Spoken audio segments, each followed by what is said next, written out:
Good afternoon and welcome. The Marion City Council work session for Tuesday, June 19th, 2018 will now come to order. First up, we have a presentation. Chief, all right. Good afternoon, Mayor, Council. Got a couple presentations today. The first one is going to be on criminal analytics and where we've come in the last 6 months with our new crime analyst, Sunshine McDonald. And then our second presentation will be in regards to the progression of the Investigations Bureau over the last year and a half by Sergeant Phil Fort. The next two presentations are very important for you to hear what's happened the last year and a half and to understand the direction that the analytics are going for the police department, but also for the structure and the mission of the Investigations Bureau. The amount of talent that was at that organization when I walked in the door was evident from the first day I had conversations with them. And what we're doing is we're aligning our resources, we're aligning our data, and we're aligning our strategies to get our best bang for our buck and support these guys in the work that they're doing. And I think you'll be very impressed in about 30 minutes with the work that they've shown you they've done in the last year and a half and before that. So to get me off the stage, I'll introduce Sunshine McDonald.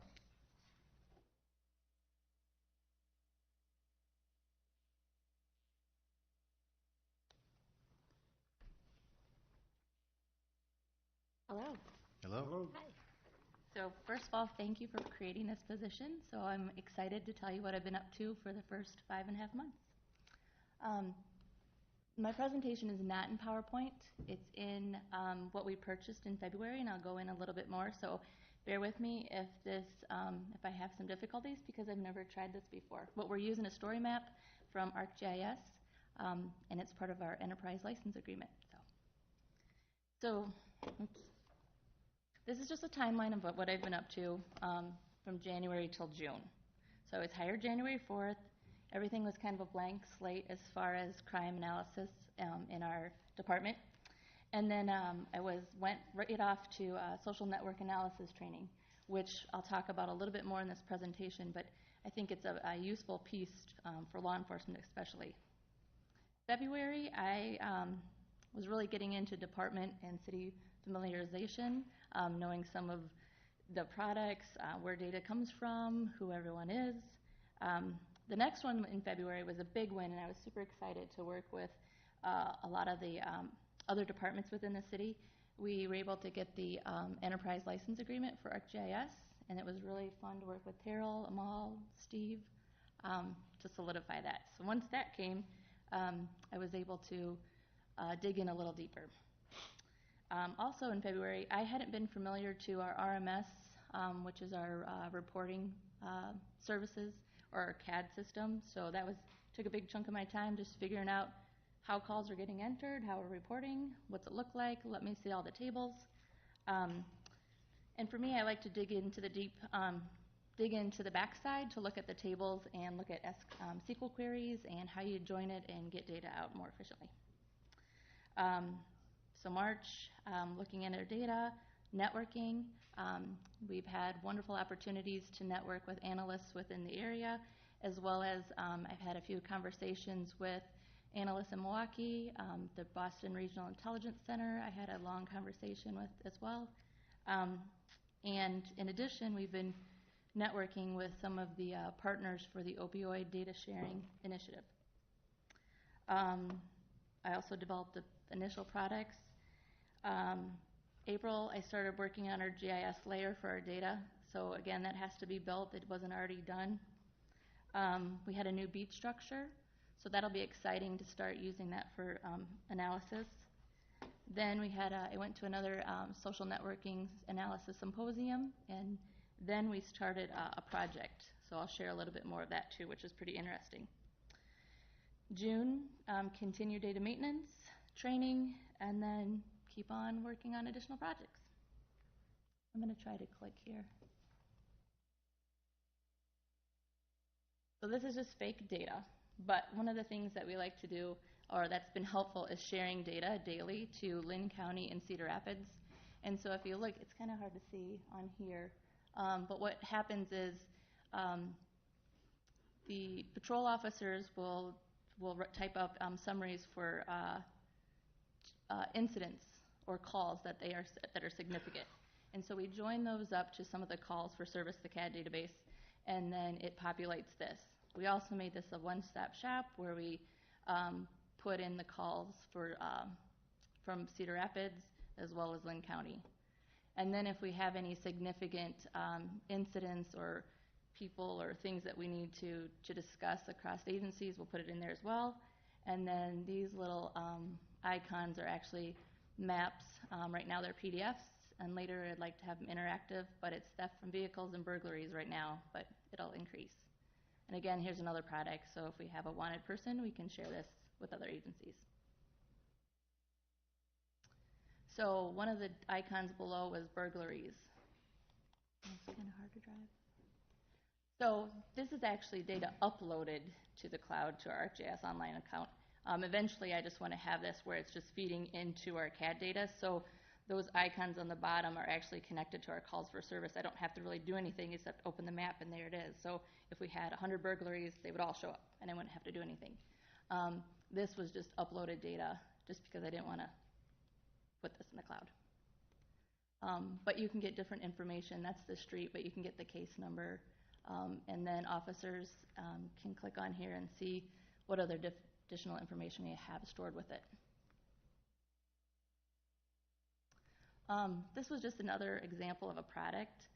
There wasn't really any analysis here. We had a string of vehicle thefts. There was 55 calls or incidents, and so we could track what was stolen, where it was recovered, and this just helped kind of draw a picture to the case.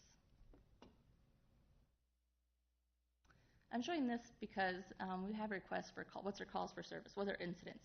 And this is Excel, and we put it into a PowerPoint, but what I'd like to see in the future is we have the ability to have dashboards, and so again, that would be linked to real-time data, and then you could pull that up and see what's happening. So all of a sudden, if we get an increase at one business or another, you would see that in real time. And again, same for this. Let's see the next. There's more tabs. Okay.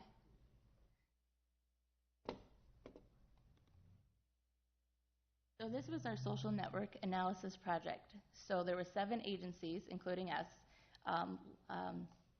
They're all listed here. They submitted their drug-related incidents, and what we did was we put them in a master table, and then which included people and incident.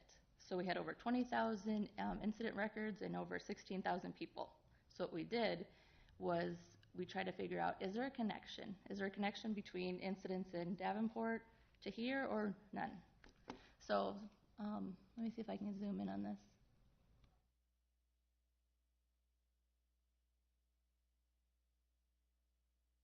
A lot different. So if you look at this pink here, there are over 700 shared ties between Marion and Cedar Rapids.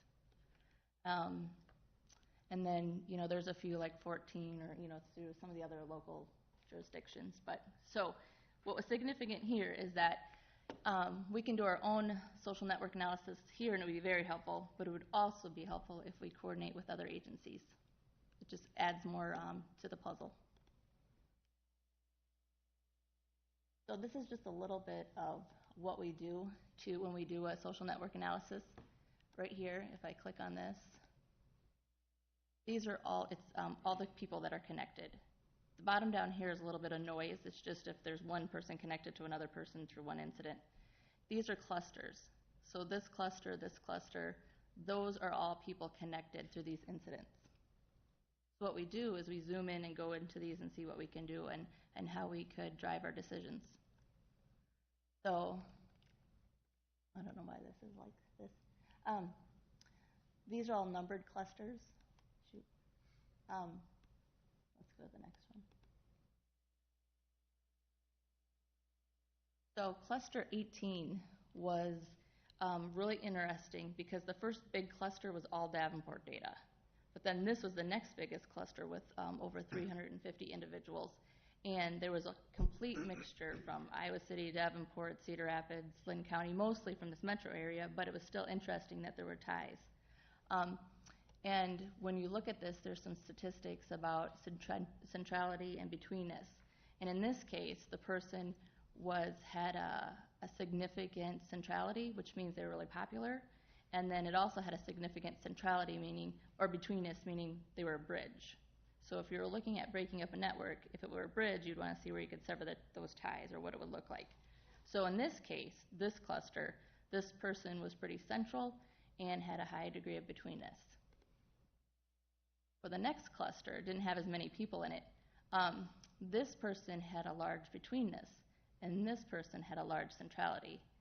And one of the things that would be curious is if this person, if there was an action where this person was removed from this network, what would it do to like rerun this analysis? Last slide. So here's where I'd like to go for the next year. More information sharing. I think it's great to share department-wide. We already have our data, but just maybe to expose it to officers a little better. Definitely across law enforcement agencies, metro agencies as well, like public health, and then also continue to network and build those partnerships so that data sharing is a little easier. Also like to get ArcGIS portal installed so we can have more self-serve for the community as well as us. I like to say GIS without borders so that we all like to work together and combine our data. And then centralize some of our maybe data that's hidden in Excel. And then finally, I need to really work on some more products, make them more efficient, automate, enhance SQL knowledge. So that's where I'd like to go. Thank you. Thank you. Any questions for Sunshine? I had a quick one on, is everyone cooperative in sharing all of our neighboring entities, or do you have any resistance to this? No, they were great when we did the SNA project. I think we were all excited to see, are there ties, are there not ties? Yeah. I think that was... Yeah. I think that was kind of the point of doing that project, was to see how our data would marry with the surrounding Eastern Iowa agencies. And to take a look at that. And there's always going to be some silos of data and certain things that we couldn't see, which was evident when we did this project. But I would say from the 50,000 foot level, everybody's willing to play in the same sandbox. Sure. There's always going to be issues, though. Okay, thanks. And just to wrap up, she's an absolute bargain for the amount of experience and what she brought to this city. She started with absolutely nothing. And she's talking about social network analysis and doing Eastern Iowa with those 7 cities. One thing I want to stress to this council, that's never been done in the world before. Anywhere, period. Okay, where we've taken data from 7 cities and conducted social network analysis, it's never been done. We're the first ones to do it. And you ask, why are we doing this? When I was hired as chief here, and one of the things that the city wanted is we wanted strategies for our law enforcement officers. We wanted to know, what are they doing, who are they going after, and how are we policing this community? When you can drill down to 0.3% of your population that you really need to be paying attention to, and they're causing most of the problems, those are the people that I want to know. And she can point them out to us, just with data. And what are we telling our officers to do when they leave the station every day? The things that she's doing and you couldn't see in those maps and those things, everything's automated. All the work that she's doing behind the scenes, it's got a link where you click on it, and then it shows you the picture. You click on it, and then it takes you back to the data to allow our officers to be data-driven, to be focused on the mission that's to keep Marion safe. And so kudos to her, and also kudos to Terrell. Your department and what you're going to build in that department is going to be critical to our success moving forward. So I can't thank him enough, and the support of the other city departments that have helped us to get to this point.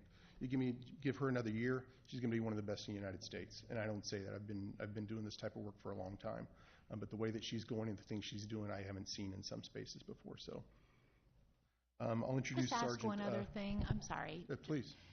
So that information, does that data capture minors as well? Like our SROs plugging in that information? Because I know that obviously with the younger kids and in the schools, there's a lot more connectivity. Is that in there as well, or is that just, what we're pulling from are RMS records and CAD records. So if you're identified in a police report, police stops, we're looking strictly at police data.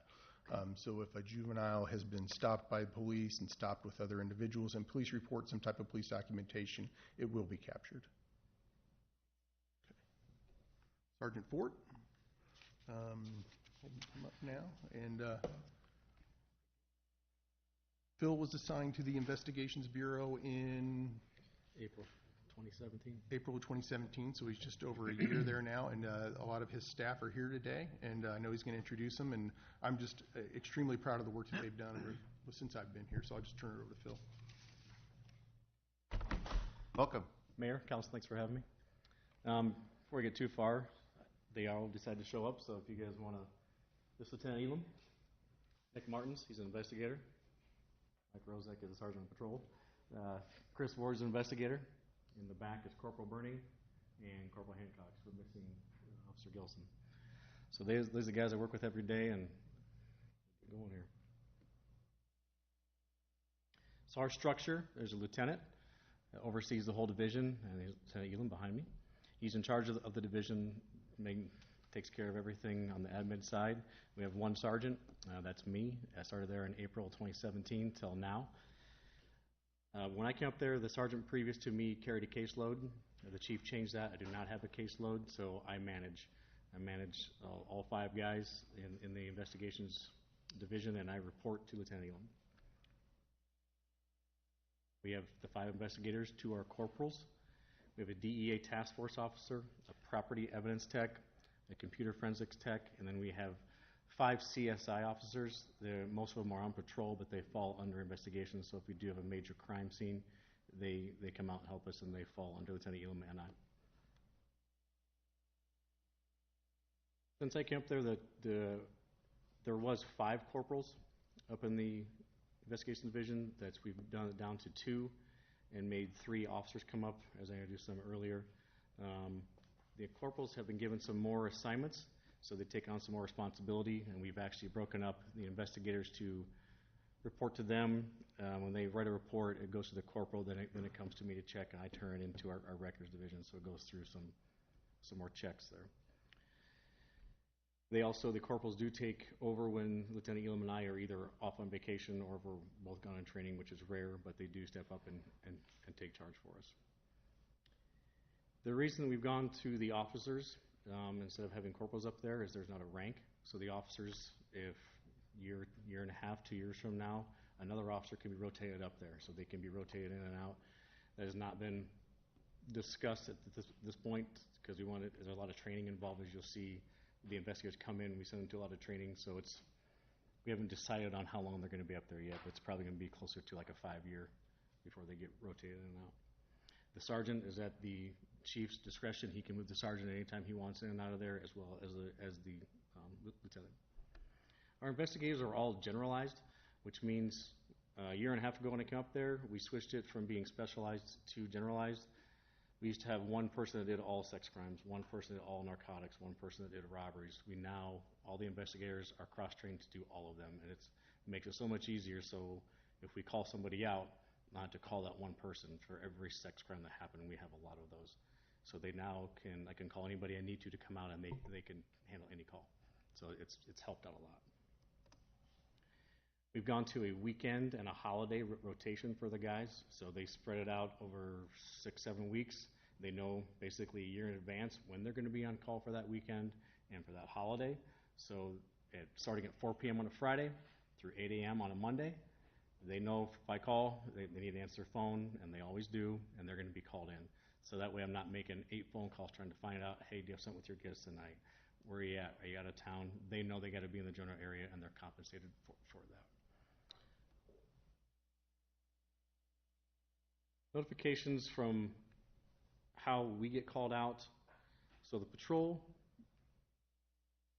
so Sergeant Rozek is on patrol, and there's 7, 8 patrol sergeants, and then the 3 lieutenants. If something happens on patrol and they believe that they need an investigator, they call me, whether it's now or 4 in the morning. I get that call. I then hear what they have going on. I make a decision if I'm going to be calling in 1 investigator, 2 investigators, go in myself, or contact Lieutenant Elam, and he has to come in as well. But that's how it gets called. They don't just call an investigator themselves. It's run through the investigations division. They're required to call us, obviously, on major scenes, homicides, suicides, as you can see. This isn't all of them. It's just a few of them. Any major scene, they're required to call us, and I make the decision on who goes in. Our caseload. So there's only 5 of these guys that are doing investigations right now, and as of April 2017, I've assigned out 179 cases to just those 5. I'm sorry, just 350 cases since April 2017, 179 just since January. So since I came up there, 351 cases have been put onto these 5 guys, and I can't speak highly enough on how they do it. They don't complain. They do their jobs. They do triage really well. They come to me when they need something. They go to Elam and need something, and we get the job done. So our cases range anywhere from, we don't do the simple misdemeanors. Ours are a patrol officer goes and takes a burglary report, and they have a couple suspects. The patrol does a good job at getting us the basic information, but the patrol function is not to investigate that. They have other things they need to work on. That's where we come in. They give us the most information they can. We take that information, we assign it to 1 or 2 guys, and they track down all the leads, make all the phone calls, and do the investigative part, and they work with patrol when necessary. And the way I assign the cases is through triage, basically. So I have a case tracking system that I know who's doing what at what time, where they're at with that case, if it's closed, if it's open. I can go back in and look and see, okay, this person has 20 open cases. They're currently working on a homicide. I'm not going to give them 4 or 5 more cases right now because they're busy with this homicide or the robbery. So the way that the case is done isn't just by me saying, here's this one, here's this one, here's this one. It goes in order of how many cases they have and how involved that case is with that investigator. We do a case review every 2 to 3 months. A case review is the officers come into my office, they sit down, and we talk about all the cases they have. I cannot keep track in my head of 351 cases. They do a great job of keeping track of their 30, 40, 50 cases. And all that does is it gives them some accountability on, hey, you need to go work on this one a little more, or put that on the back burner, I need you to focus on the robbery. We did have a retirement last year, which put us down to 4 investigators for quite some time. When she retired, she had 60 to 70 cases. I took all those cases and had to give them to these guys. And most of those were sex crimes, and those take a long time to investigate, a long time. Like I said, all of our cases and our search warrants are tracked. To date, as of January to now, we've written 49 search warrants. That's a lot of search warrants, and that can be for narcotics, robberies, GPS on cars, phones. You keep hearing me say sex assaults.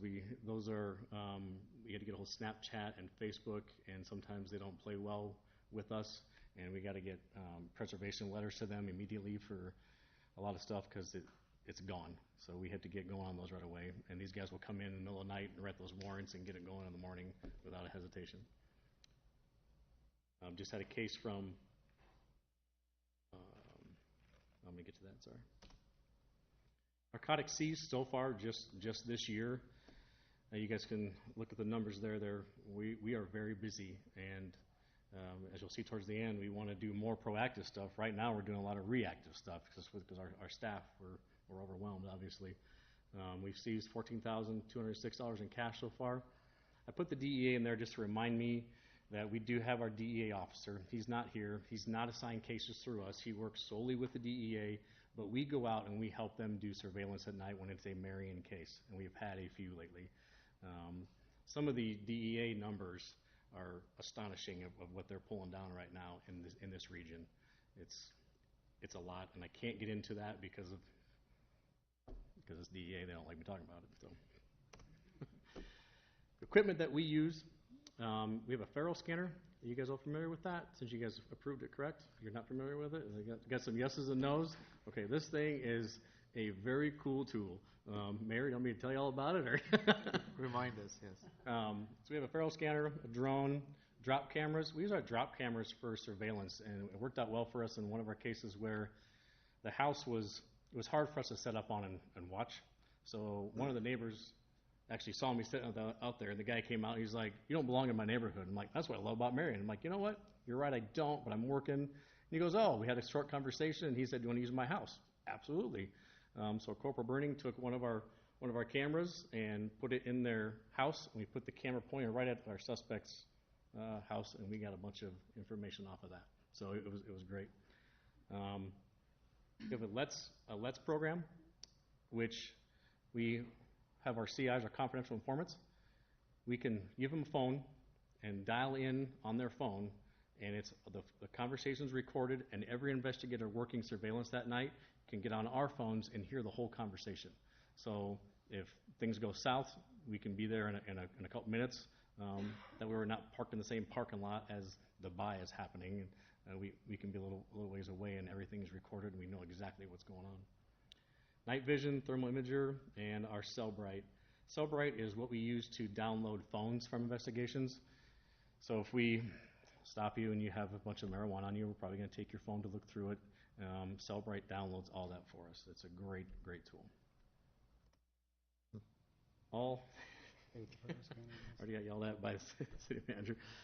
Clan Lab is our meth lab, clandestine lab. All of our investigators are certified in Clan Lab, along with our SRT members. And then we have one site safety officer. Not only do our investigators have just investigations, they're also part of our SRT team. They're on our honor guard team. They're CSI, they're firearms, they're hostage negotiators. So they have a lot of stuff going on, as most of us do, because we're a smaller agency, so a lot of us have a lot of other assignments that we deal with. So these guys are busy all the time. Training that the new investigators have to go through, and this is just some of it. We'd be here all day if I told you everything we had to go through. We go through an advanced interrogation and an interview school. It's through CTK. It's put on by DCI agents, and it is fantastic. When I worked patrol for 21 years before I came up to the investigations, and I thought I was pretty good at interviewing people just from talking to them. Went to this class. Apparently, I've been doing it all wrong for 21 years. So it's great training. We go to sex assault investigation training because, like I've said before, we deal with a lot of that right now. Homicide school, we go to lean school. It's a law enforcement intelligence network. It's for our region. We have regional meetings. It's a 2-week school. We learn how to do surveillance and a lot of how to write search warrants better. It's a great school, and you learn a lot from those people, and they keep us updated. Talk about some of our bigger cases lately that I'm personally proud of to be working with these guys on. Mr. Junkins is a Marion resident, or was. He's now a resident of the Lynn County Jail. Can't get too involved into how all of our stuff came down, but we use a CI, spend hours and hours of surveillance on this guy and doing buys with him, and ended up getting a crucial piece of evidence that linked him to a Cedar Rapids murder, and that he eventually did confess to. I can't get into more than that because of obvious reasons, because he has to go to trial. But when it all comes out, I hope you guys are all proud of my guys as much as I am for the work that they did on this case. Like I said, we do a lot of surveillance, and we want to do more of it. We don't have the time right now. CPCs, that's a Child Protection Center. We spend a lot of time with those. We spend a lot of time on these cases. They're very in-depth. They're hard on the guys, but they do their jobs. And I've been to a couple myself. They're not enjoyable, but it has to be done. Our Verizon robbery, you guys can remember that back in October. We had 2 guys walk into our Verizon store and tie the clerk up and take off with a whole bunch of cell phones, like $60,000 for the cell phones. Well, when they left, they threw, about 2 blocks away, they threw masks and gloves on the ground, and we believe they got into a car. Well, a patrol officer found those, and we took those and sent them off to get a DNA. It's not like CSI on TV where you can get everything back in a half an hour. It took about 7 months for that to come back. We got 2 hits on it. You have to help me out, Chris. We charged one?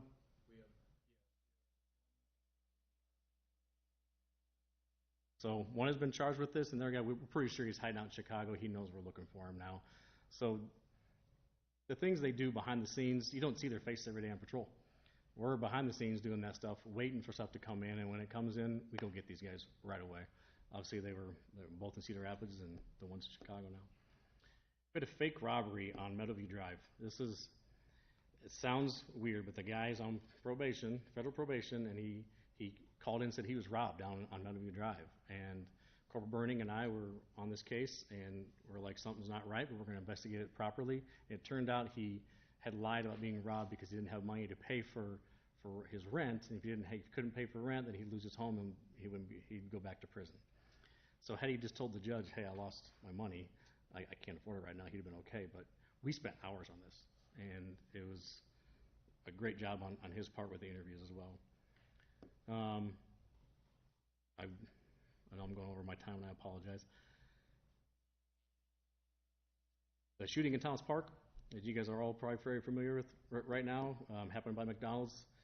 What we've learned from that was it was a beef that happened in Cedar Rapids between two younger gangs, and they happened to see each other coming into Marion, and the one car started shooting at the other car where all the rounds went towards Thomas Park. I got the call on that, and obviously I made phone calls to my guys. I think it was a Wednesday or Thursday night, so no one's on call. No one's required to answer their phone. Every single investigator I called answered the phone. All of them came in.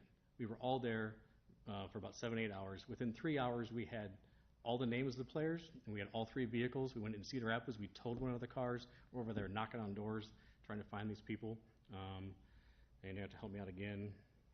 Chris and his partner are not here right now, but they're doing a grand jury.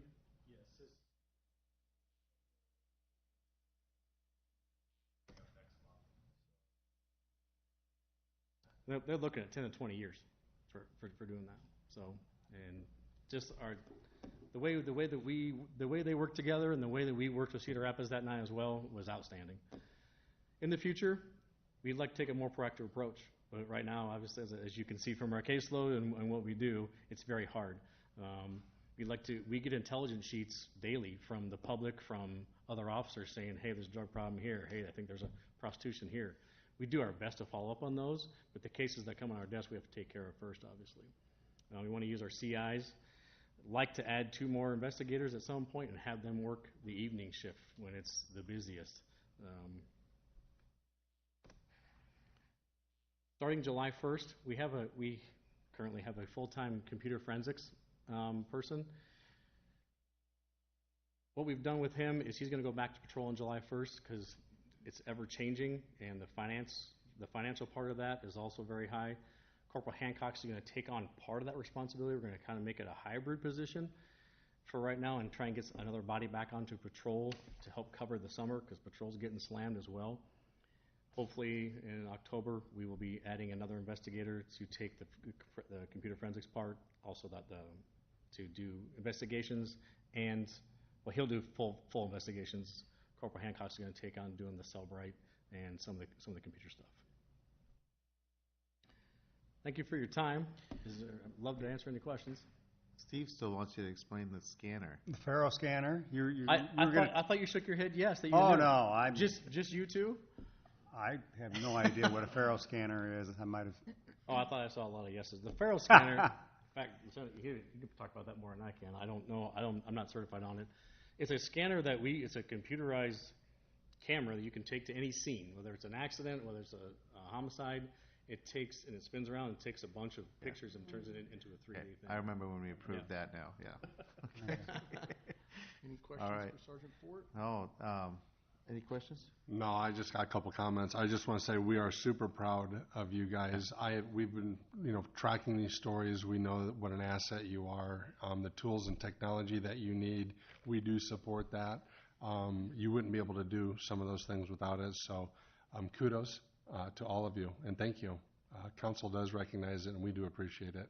Thank you. You are the best team. So, thank you. Yeah, thanks, all you gentlemen and Ms. McDonald, for the great job you're doing. Really appreciate it. Thank you. She has to put up with us every day, so. Every day. Yes, that's the biggest job. And I just want to apologize to my peers and the council. These are time-consuming presentations, but are you going to be able to? Great, but are you going to be able to understand? Are you going to be able to understand my strategic plan if you don't understand what we do? And that's coming really soon in the next month or two. So that's why I'm trying to educate council, educate my peers in the city to make sure they understand who we are, what we're doing, where we're going. That when we have an ask, it's not just because we're saying, hey, I want more cops. That's not it. We appreciate that and, Okay. and the way that you're doing it in small pieces so that it's not overwhelming all at once. Thank you both for your Thank you. presentation. Yeah. Appreciate it. Okay. Thank you. I didn't see him raise any. They did. Okay. Hello, I'm Brooke Pratty. I'm the Main Street Director. I'm here to update you on our veteran or military banner program. We did finish selling them for this round. We sold 50 of them, so total comes to 51 with Bert's that we brought to you last time. The total from that, we have about $5,000 we can put towards purchasing banners, and then we have $2,500 towards a donation, wherever you guys want to put that towards. We've heard a lot of people say that they'd love for it to go to honor flights or veteran services of some sort. Combine that total with what the city marketing department and with what Uptown has put in, that totals about $10,700 towards banners. And the total cost of the banners, with all of them, including the rotating ones that'll come down after the veteran banners are up, we still have a gap of about $7,390. And then we have talked with Public Service Department, and they expect that about 50 or 60 banners, poles, with 50 to 60 banners to be installed within the next 5 years. So we will need additional banners to put up for those poles so they're not blank. So our official ask would be in the range of $8,000 to $10,000, and we've discussed that that might come out of a legislative fund. Okay. Any questions? And when will those banners be up? So we'll get the banners on July 2nd, and we're working really hard to get them up by the 4th of July. Okay. And we'll be contacting everyone that's purchased them to tell them where on the map their banners will be. Hope to have some photos to show you of veterans with their banners up on. And they'll be along the main drags, so 6th Avenue. We've talked about putting them around the roundabouts too. But then the rest of the money is for just the normal banners, is that correct? Or no, that's the shortage that you're asking for. That's to pay for these banners? No, that's to pay for just to replace all the rest Other of the banners. Okay, that's what I thought. All right. Yep. So between our funding pool and the funding for the banners, we were able to cover a good majority of it. But then the ones that we didn't sell needed to be covered. You're asking for eight to 10,000? To 10,000, depending on how far into the future you want to cover. So with if the it's expansion 10,000, of the you'll roads, buy extra banners that will cover for the new more. poles that are coming. And how long do the banners last? What's the lifespan? They're about 2 to 3 years. So the ones that are up right now are 3 years, and they're looking really faded. Kind of 2 years is the max we would like to have them up for, or 24 months. The rotating ones will last a little longer because they'll only be up for half the year. Okay, Mhm. thanks. So for staff, is this something we have budgeted, or how are we proposing to do this? We don't have a specific line item for it, but we'll get together with Brooke and see if we can come up with a plan for it. We'll have to figure out, how long it will take, when the expenses would come in. Okay, so at some point, you'll come back with a proposal for us to consider and act on? Yep. Okay, any questions for Brooke? So the veteran banners was kind of a fundraiser. Yep. Mm-hmm. That was a really good idea. Have you thought about any other fundraisers? We haven't. A lot of times with banners, some of the fundraisers associated are sponsorship for the banners. And as a group, we got together for the branding committee and decided that we didn't really want them to be sponsored by businesses in particular. So we thought this was a good route to honor our Marion heroes instead of putting businesses up there. And even if the banners were sponsored by a business, it was only put in text instead of a logo. But we can look at other ideas of sponsoring those things. Good idea. Okay, other questions for Brooke? Thank you. Okay, thank Do you want to put a plug in for the For your upcoming event, or no? Oh, yes, we have Eat, Drink, and Be Marion coming up on July 12th, so tickets are on sale now. Get them before they're gone. Actually, they won't be gone because we hope to sell a lot this year. But we have a really fun lineup of businesses and bars, new bars that are going to be a part of it this year. So get your tickets now. All right. Thanks. Thank you. Okay, moving on with the finance calendar. Yeah, Your Honor, the first one I have starred under my department is number 5, the approval of proposed allocation of hotel motel funding. You should have a short memo in your packet. They did have, the committee did have 16 applications requesting a total of $240,300, and the committee did on June 12th get together, and they were going to allocate $159,500 of that to the different businesses. I don't know if you'd have any specific questions. Rachel or somebody on the committee could probably help you. Any questions on that? If not, number 6, approval of the renewal of our insurance company with ICAP. This is our general liability, property, fleet, inland marine coverage. It comes due July 1st, so it's just the annual renewal for this year. We did get a better credit this year. I don't know if Jim and Katie from Boschlag Insurance are here if there's specific questions, but we did get a larger credit from being fully vested in the program. It's a state-run pool, and our insurance is actually going to be about $10,000 less than it was last year overall. It's always nice. Is that a one-time benefit, or if we stay vested, or do we continue to see? As far as I know, I think that's a credit we should get every year. The amount changes a little bit, but Okay. we should get that credit. Great. We have always got that credit in the past, but it was only around 4,000 or 5,000. Where this year, I think it was 20-some thousand. Oh, sir. Oh, sir, would you please come forward to the micro? Because the meeting is taped, is recorded, so that people can listen to it. So we'd like to have all the comments up here. Just say your name and address, and then go ahead. It's Jim Bauslag from Bauslag Insurance at 367th Avenue.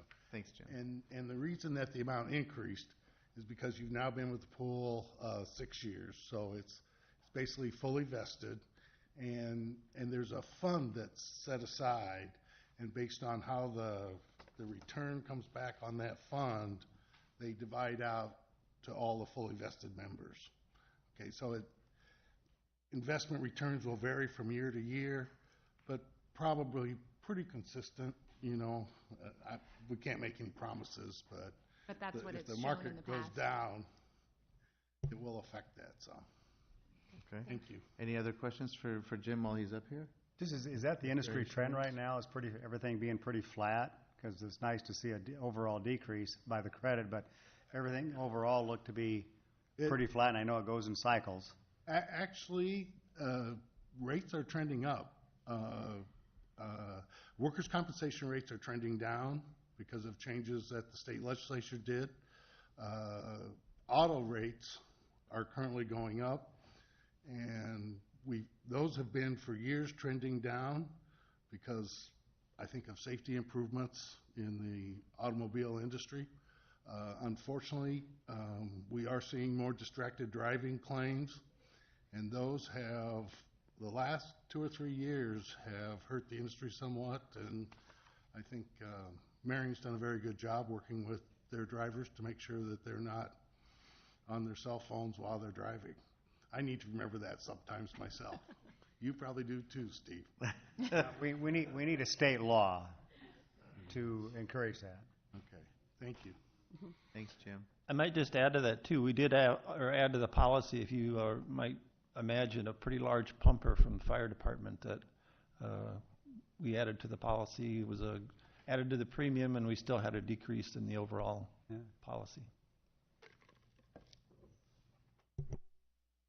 Okay, other questions on that item? Thank you. The next one I have starred, number 8, has to do with a 5-year audit proposal from Hogan and Hansen.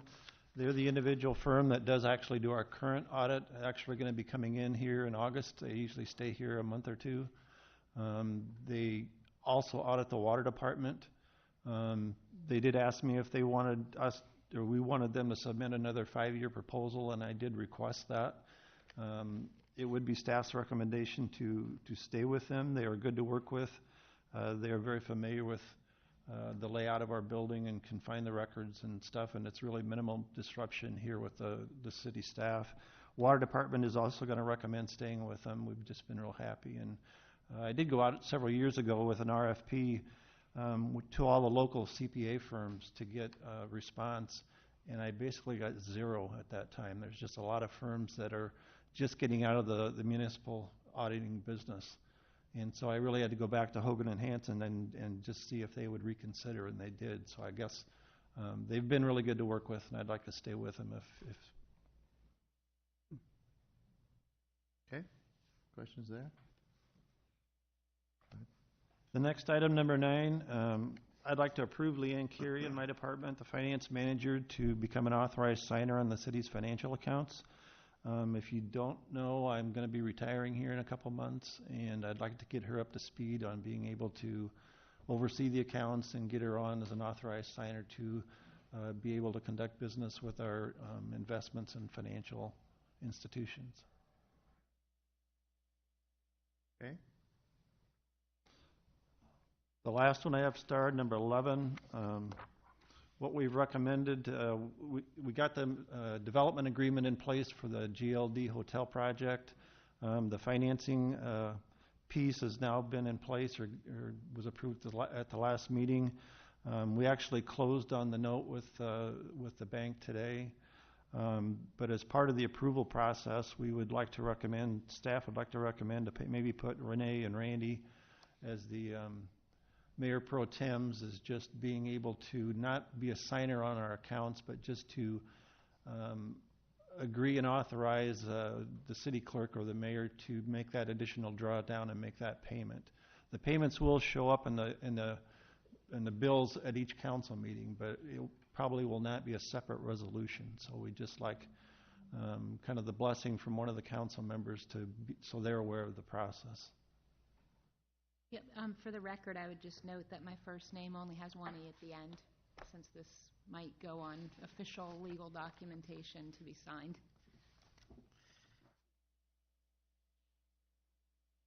Okay. Otherwise, other than that, questions on that? You're okay with that? Yep, I have one question I want to go back to, though, when you're done. Okay. Are we done with number 11? Okay.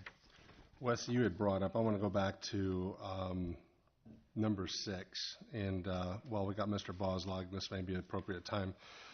You'd mentioned bringing on the fire pump run and reduction of premiums. Can you tell me, I'm having a difficult time understanding the paid-on-call staff with the fire department. Has there been discussion and are there regulations for the paid-on-call staff members on driving our apparatuses, and are there limitations to the policy today currently?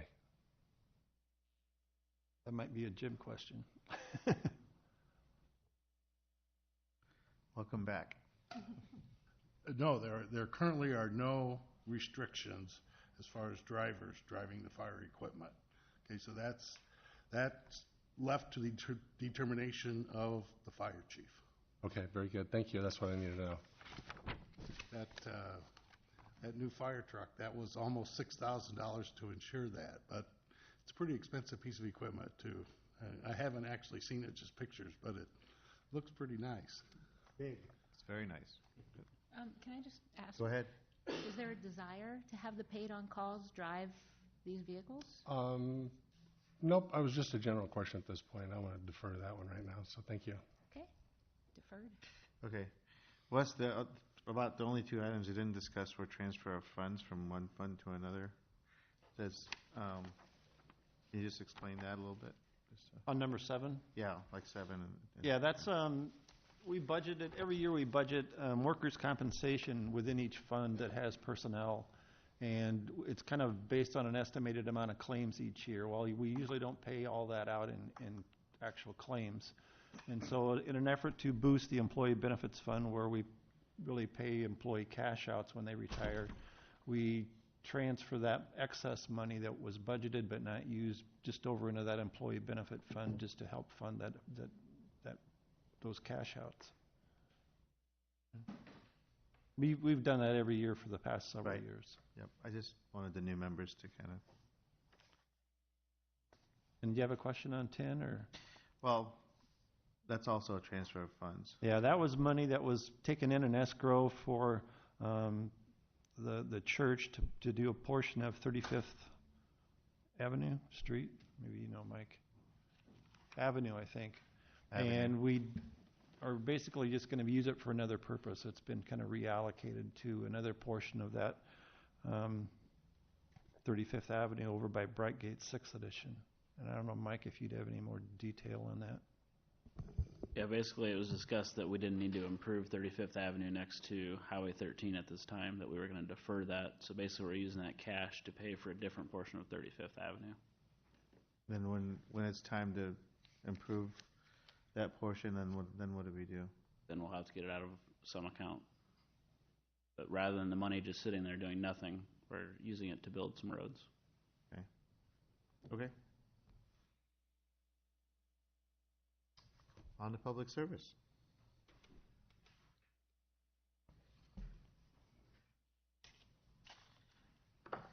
And on this portion, I am turning the gavel over to Mayor Pro Tem.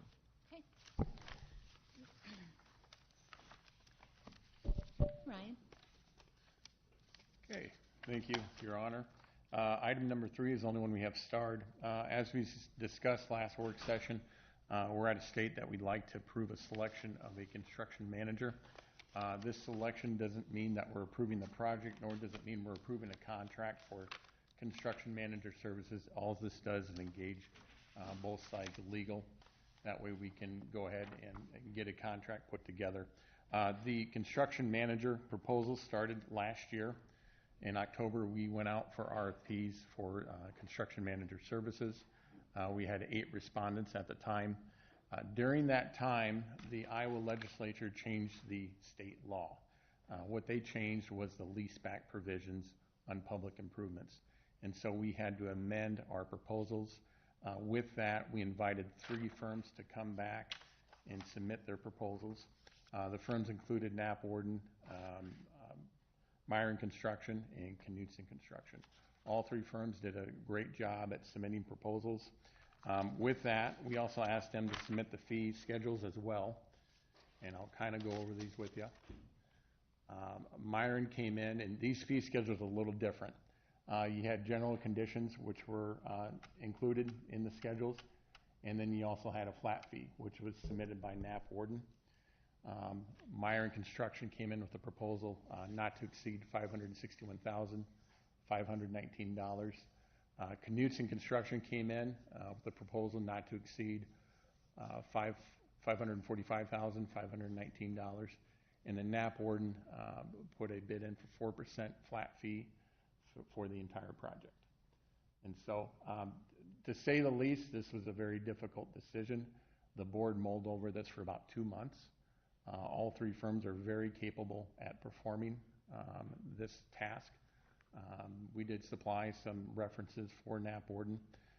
Just today, our board met, and we affirmed our intent to recommend Knapp Worden to go ahead and be the construction manager for this project.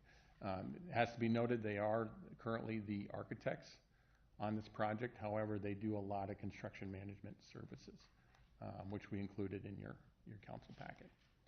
So any questions on this? Again, we're not approving the contracts. All we're saying is, hey, we're recommending moving forward with this firm. That way it allows both legal counsels on each side to get a contract put together and to move forward with price schedules on the project. Questions? I got a few questions. Sure. As far as you said, your board has approved this. Yep. What was the main criteria that they used to recommend Knapp Worden? So besides sure, and I'll dollars. back up. When we had the 8 respondents, we actually had a score sheet that we put together. The scoring sheets decided the scores, and then from that point, as soon as we narrowed it down to 3, we all asked questions. We all sent 6 more additional questions back to those firms. From that point, both staff and the board looked at total cost for performance. They looked at scalability, which is projects similar to this project. Have they executed projects in this region similar to this project? And they also looked at how they approached this project in particular. What impressed us with Nat Borden, at least the staff, what kind of set them apart, not only with the fee structure, but before they submitted the proposal, they called and says, hey, we really want to come in and sit down with your staff and explain to you guys how we would approach this project. And they did that with great detail. And they took a lot of time with our staff to say, hey, this is how we see us fitting into this project. They were the only firm to do that. And so obviously our board has been working with them, and we felt that was a good fit. The one thing that I'm a little confused by is if I look at those names up there, first of all, I'll have to admit I am not familiar with Nap Warden. I'm familiar with Marion and Knutson. But when you do projects of this size, I have typically, in my experience, seen an architect firm do one piece of it, and then you bring in a construction firm, looking at it in a traditional sense. You bring in a construction firm like Marion or Knutson to bid out that project.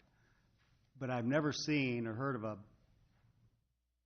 one firm doing both the architect design and the construction Typically, you management. do not with a bid build. This is not a build project. This is a construction manager project. I understand it's different.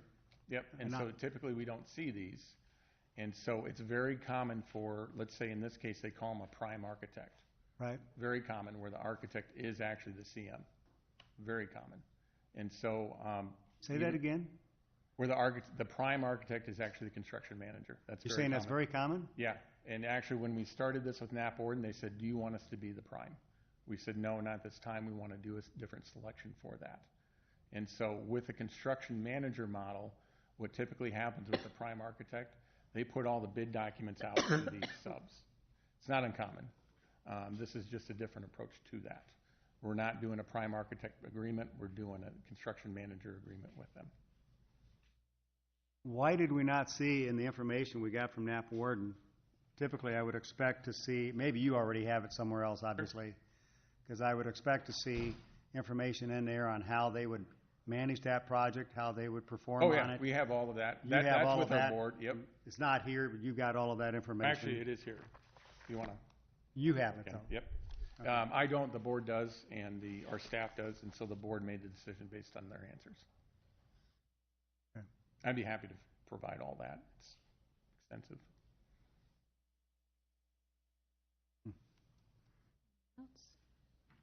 Yes. Can you explain why there's such a big price difference? I think it's probably a couple things. One is the size of the firm. It's very common for say a firm like Nap Warden. There's not a lot of overhead costs. And I can go into great detail if you'd like. Where it comes down to, I don't want to pick on anybody. See if I can pull one up. They gave us a flat fee, and their job is to go in and make sure that it gets built. And so I'm not going to try to put anybody's names up here. Typically what you see in a CM agreement, there's a lot of hours, a lot of time put in there that they try to estimate. What they came back with, Nap Board, and they said, we're just doing a flat fee. We don't care how many hours it takes. We don't care how much time it takes. We don't care what resources it comes into. That's why they put a flat fee into it. And so other proposals, they had everything, a lot of other stuff that weren't necessary in the project. And so with Nap Warden, they just said that's not necessary to execute this build out. So, and that's some of the stuff we appreciated when they went over it with us. They said this is what we need to complete this. And then I'm the same with Steve. I've heard of the other two, but never heard of them. Are they local? Nap Warden? Yeah. And I gave you a pretty extensive list of references. Yeah, I noticed a lot of those were older, like in the 90s and early 2000s. No, a lot of them are recent. Were they recent 2016. Ones? Were they? Okay, maybe I just didn't read it right. Yep. Okay. One more question. Sure. Ryan. So on their first page, it says, their statement says, we have a unique expertise in the design and construction of pre-engineered metal building projects. Right. The last time when we had our special meeting last Thursday, you talked about we're not gonna be using metal fabrication. Oh, yeah. Oh, yeah. The walls are precast. Well, the The roof of precast, the shop is pre-engineered steel. oh, so they're referring to the roof? Yeah, the Not roof the and, sides? no, it's red iron on the shop. It's all red iron. It's pre-engineered building. And then you have precast walls surrounding that. Yep. Okay. They have actually very extensive experience in this type of building. All right. Ryan, how many people are on the board that 5. came to the decision, and Oh, yeah, go ahead. was it unanimous? It was, okay. Yeah, and we do have a member that's not able to come to the meetings, but, you know, we've met a couple times, and we were mulling over this decision quite a bit. All of them are very talented firms. And I will say for this, you know, they're very unique to this project, we felt. And do we Very have capable. the same assurances with this company that we would with the other two if something goes south? It'd be the same contract, same bonding requirements, everything. Yep. Anything else? I say that's impressive that they came to you and sat down with you and went over everything with you. That's what Very personal That's what touch. set them apart, because they said, this is how we feel we can do this. And they actually broke it out. I'd be happy to, they'd be happy to sit down, and they really went into detail. And this is something they do. So, Thank you, Ryan. thank you. Okay, I'm relinquishing the gavel back to Mayor.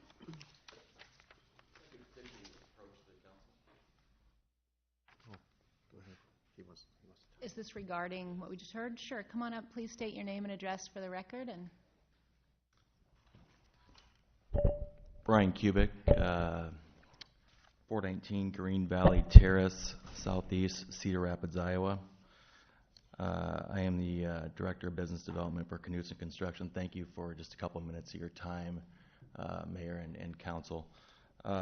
Just to kind of reiterate a little bit on Ryan's comments, I'm sure Knapp Warden is a very good architectural firm, no question about it. But I just want to make sure that the Council is aware of the difference between a construction manager and an architect.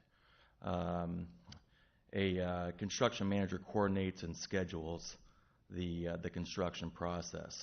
They approve and hire subs. We understand specialty contractors and mechanical engineering and plumbing.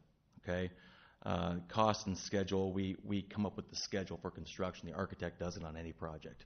Okay, we have experienced staff on site, and this is where the cost comes in. The difference in cost, guys, and I want everybody to understand this, is you have a construction manager that's proposing, in Knutson's case, a superintendent that has 20 years of experience on the job, and he's a Marion resident in Brandon Fairbanks, and a project manager that has over 19 years of experience. That's a Lynn County resident as well. And those people are on site overseeing the project. The superintendent is on site all the time. Okay? Very important to understand that. Overseeing a team of builders, engineers, and suppliers. Okay? Who's also looking at the safety of the project throughout the project. Okay? It's very important to a public municipality project is the safety of it. Okay? Our safety rating at Knutson is second to none. As far as reviewing quality on the site, making sure the schedule's on time, delivery, installation, and inspection of the overall project is what makes a successful project. Okay, and though the architect is able to do that, and they have a certain level of, they call themselves construction managers. The architects are more construction administration, if you will, on the backside. Okay, on Knapp Warden's website, they had stated that their definition of construction management was construction administration, bidding documents, reviewing change orders, processing change requests, and project closeout. So it's really important to understand here, if we're doing a construction manager agency delivery approach, who's going to oversee the project? Okay? And there's the difference between maybe a Marion and a Knutson's bid versus maybe a Knapp Warden. Okay? Because we have the personnel on site overseeing the project. Okay?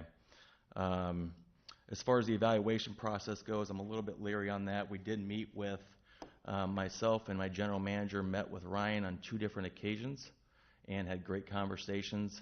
At one point in time in January, we were told that the selection was going to be between us and Marion for the job, and that the 2 other contractors that had been shortlisted was Mortensen, but it didn't sound like they were going to have much of engagement with this. So it was between us and Myron. We were not aware at the time that Knapp Warren was even into play with this. Because there's no question if the architect is proposing on this, I mean, sure, their costs are going to be less because they don't have the manpower to oversee the project, okay? So it's very important that we caution ourselves on the type of build you're looking for and overseeing the project. This is a large public project and first of 3 phases. And we were shocked to see that the architect was selected on this, also from a transparency approach as well. You want to make sure you have proper checks and balances in place. Usually you see the separation of duties between the architect and the construction manager. And in the industry, and I talked to my general manager earlier today, and I talked to some other architects, some local here in Marion as well, and it's very, very uncommon to see the architect, especially on a project of this size, be the construction manager. The architect I spoke to, typically it's on very, very, very small jobs because they just don't have they don't have the oversight, if you will. Other than that, one of the black eyes in eastern Iowa over the years was the Children's Hospital at the University of Iowa. They got a lot of scrutiny, way, way, way over budget. And one of the reasons was it was a similar structure. It wasn't the same architect and construction manager, but they were tied together, if you will. And that project was a complete debacle from a cost perspective and an oversight perspective. So we caution you. I caution you today as more of an advocate for Marion, if you will, because I'm highly invested in Marion as well and try to bring projects to Marion and good projects and invested personally into Marion. But I also just want to see a successful project for the city too, and want Ryan to be aware of the positives and negatives of having a architect be the construction manager. It just isn't real common what we see. So I appreciate your time. I'll take any questions. Thanks, Brian. I don't think we have any. You weren't on the agenda, so this was a little Thank bit you of a very shock much. for me. Thank you very Come much. back Thursday if you Yes. have anything further. Brian? Can I fill you in on some additional information? Please Follow do. up on them? Okay. I need to make a distinction here, is that the architect is not actually the construction manager. Knapp Warden is a firm that provides structural engineering and architectural services. The construction manager is dedicated at 40 hours per week, which is Bill Knapp, who has 40 years experience in construction management, okay? Very experienced. I gave you all the references there. I can't agree with everything you're saying. They've been a very good firm to work with. If you want additional references, I'd be happy to provide them. But they are going to be on site 40 to 50 hours per week. And so there's not a lot of truth there. And so we would not feel comfortable going and recommending this unless we knew they could perform. And so if you want additional references, we'd be happy to provide them. Okay. Thank you, Ryan. Thank you. Thank you, Brian. And if we have anything further, Ryan will reach out. Thank you. Okay, terrific. So now I am relinquishing the gavel back to the mayor. We're moving on to police and fire.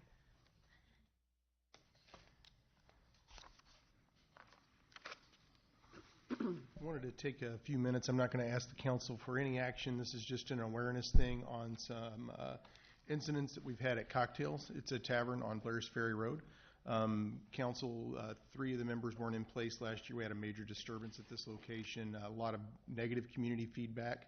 And we're seeing a similar pattern to begin this year with an event that occurred 2 weeks ago that took a response from Marion, Cedar Rapids, and Lynn County to handle. I'm going to bring Sergeant Mike Rozak up to the podium to give a very short presentation on what occurred. If there are more harmlesses that come forward, things that we need to consider as a city in allowing this institution to move forward, I urge caution. I will tell you that I have a meeting scheduled with my overnight command staff and the management of Cocktails this Thursday evening to discuss my concerns and my issues in a similar manner that I did with Four Oaks. I don't want to see this go any further. I don't want it to get worse for them. But they're on the path to have a shooting there. I assure you it will happen. I had 10 of these in East Patrol. And what I'm seeing here is very concerning. And so this will put this in your head. If you see a harmless or if you see something coming out of this institution, know that we're working with them, and I can provide you any background on how it's progressing before we consider approvals or denials. So Chief, don't we have something coming up from them for an event or something? Am I dreaming about this? I haven't seen anything Okay. yet. I Maybe it's think just- they came in and had a discussion with the city clerk and finance on pulling some permits possibly, but I haven't seen anything come across my desk. Thank you. Okay. You were on the scene, right? I was. And Sergeant Rozak was the sergeant that was on scene the other night, and he'll get into the detail. And I think he's got a short video to show Yeah, you.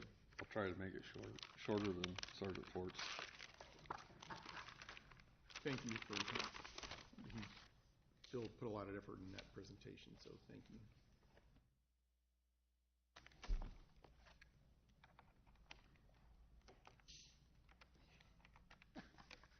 I was going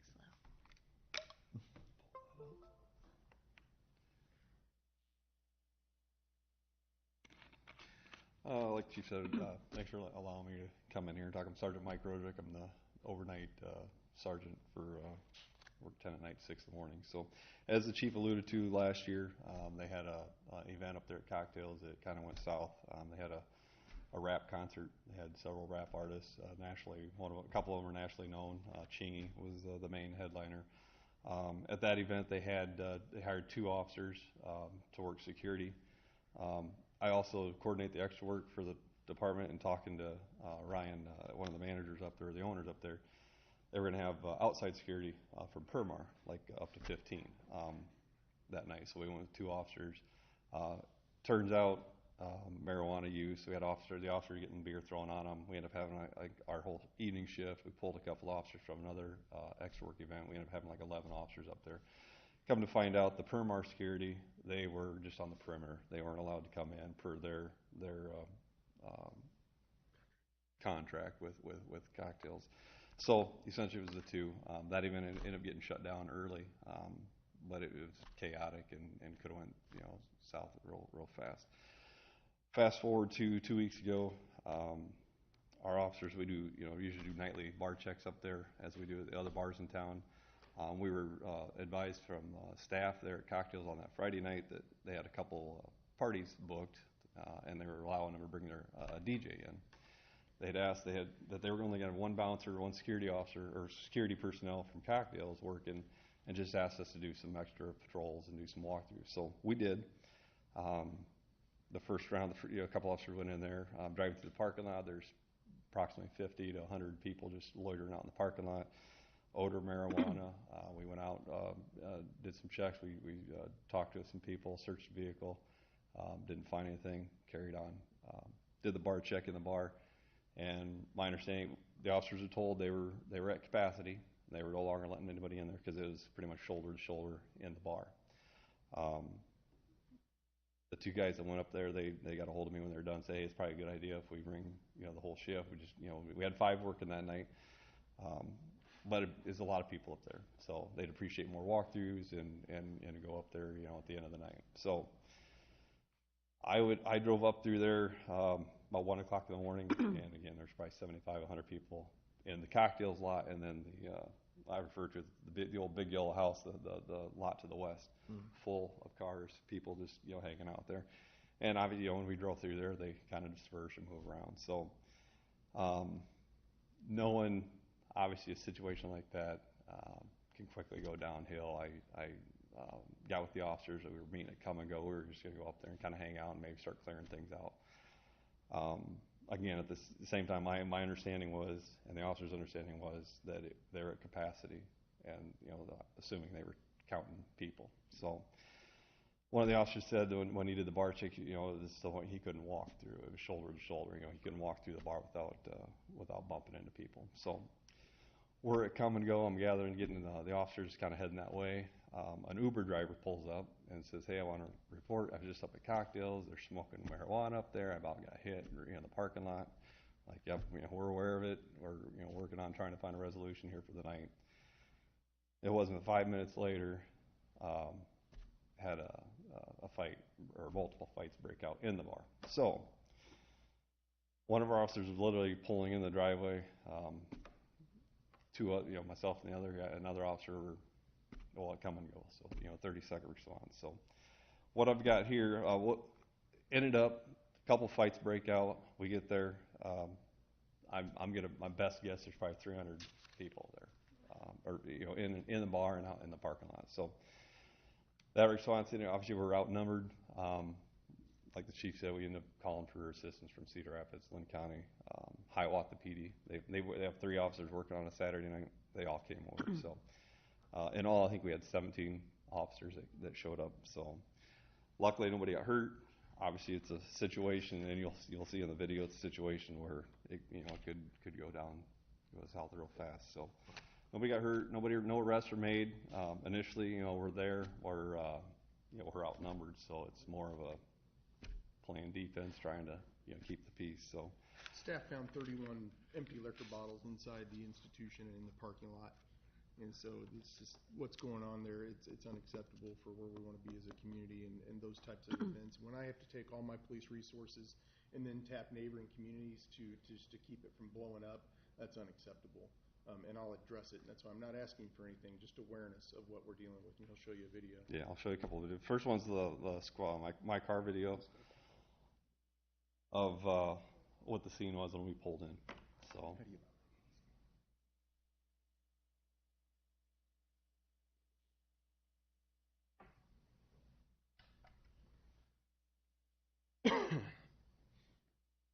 And I apologize, there's some profanities used in here, not by us, but by the clientele that they had up there. But you'll see there's just a total disregard. I mean, they don't care. They didn't care that we were there. You know, there's just no respect for law enforcement. See, as I pull in.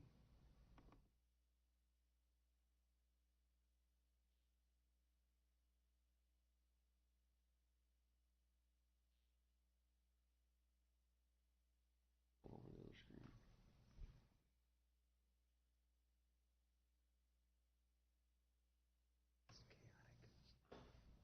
Let's load. Pull it over where? I guess I'm not tracking where to pull it over to.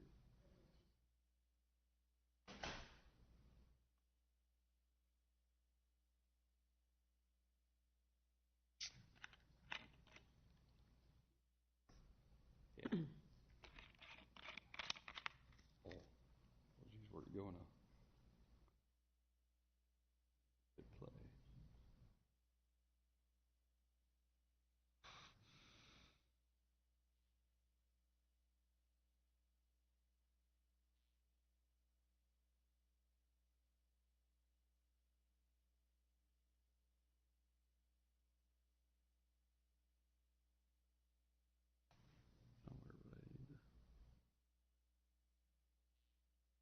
Maybe I can try.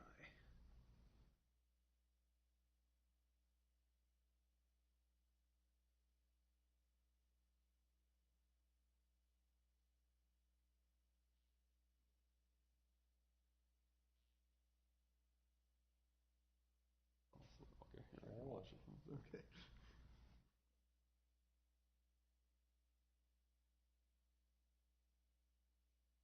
Oh, I'm responding from come and go. Take the big screen up here.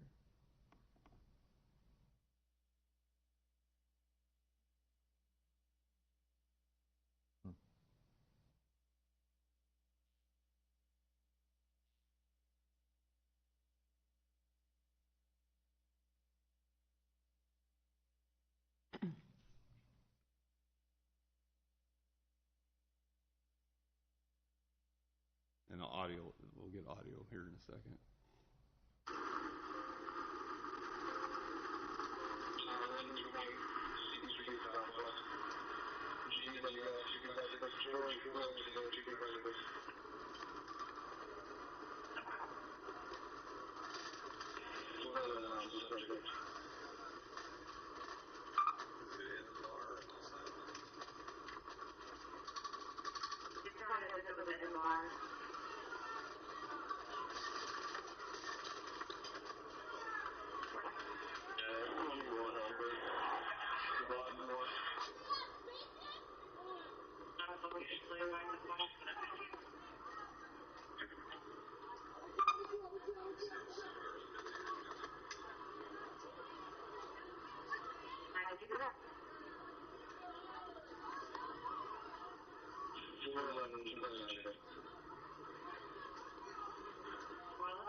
So that's the scene, a portion of it as we got there. And I'll show you the footage from my body camera. Find it back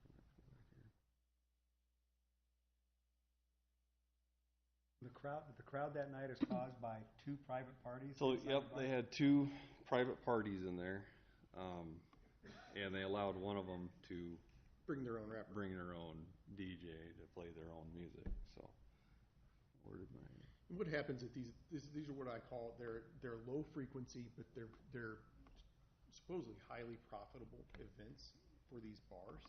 They're very low frequency, but with the scrutiny that comes with these is the incidents that occur when you get this type of gathering of people that they're not going in the bar, they're not spending money, they're there to sit out in the parking lots. This is how shootings occur. They come across people that are fighting. That's why the fights occur, and that's where we're going to get a shooting. There was video inside the bar. I know I haven't seen it yet of one individual that almost pulls a gun out. Okay, so it's coming. I've lived with this for 26 years in a very large city. This is going to explode. So. Two of the subjects, I learned later, two of the subjects that Cedar Rapids is dealing with out there are involved in a lot of their shootings in Cedar Rapids. So they obviously were definitely over here. There was probably more guns in the cocktails lot than what we had. All right, so this is, and I'll kind of fast forward through some and just kind of hit the highlights here, but this is from my body cam. You'll see a couple gals here. I mean, I'm talking to them, threatening them. I mean, they don't even really know that I'm there.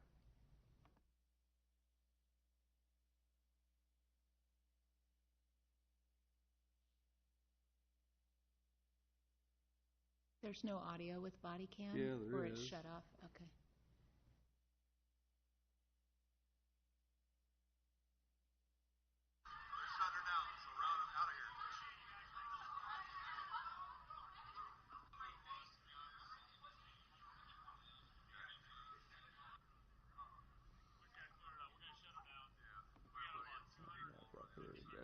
I don't know. I'm assuming this guy.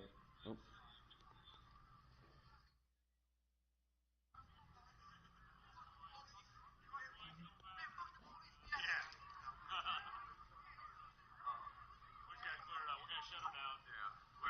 So we're over here, then one of our officers says there's a large group over in the southwest corner that's fighting or getting ready to fight. So here we're going to this group.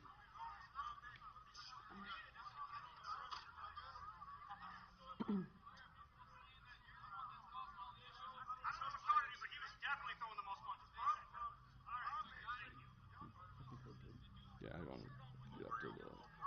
Come over and talk. That's what I'm saying. Shut up. You guys want to go to jail? Shut the fuck up. Do it. Call now. Give me the violence and I'm sitting in front of you.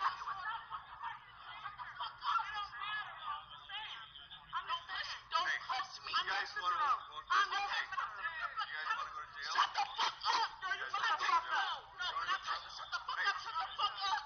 We're done. I'm sitting in front of you. Shut the fuck up. We're done. So, luckily nobody got hurt that night that we know of, other than the people that was involved in the fight that we didn't find. Ned, I want to be real. I want to just tell council this isn't an issue about white, black, pink, brown. This isn't it. But when it takes me 18 police officers to handle a situation, that's the way we come at this. What is the event? What are the problems that come with that event? Okay, let's not even let race factor into this. Okay, I have to police these events in a certain way. I have to hold the businesses accountable for the events that they're going to hold. And if they attract a business that's going to take me 18 police officers, 6 or 12 of them, which aren't mine, that's an issue. So just an educational piece for you to be aware of what we're dealing with up there, and I'm not going to let it continue. Just one more thing to finish up here. What I ended up doing a couple days later, went and talked to. Obviously, it was an overcrowded.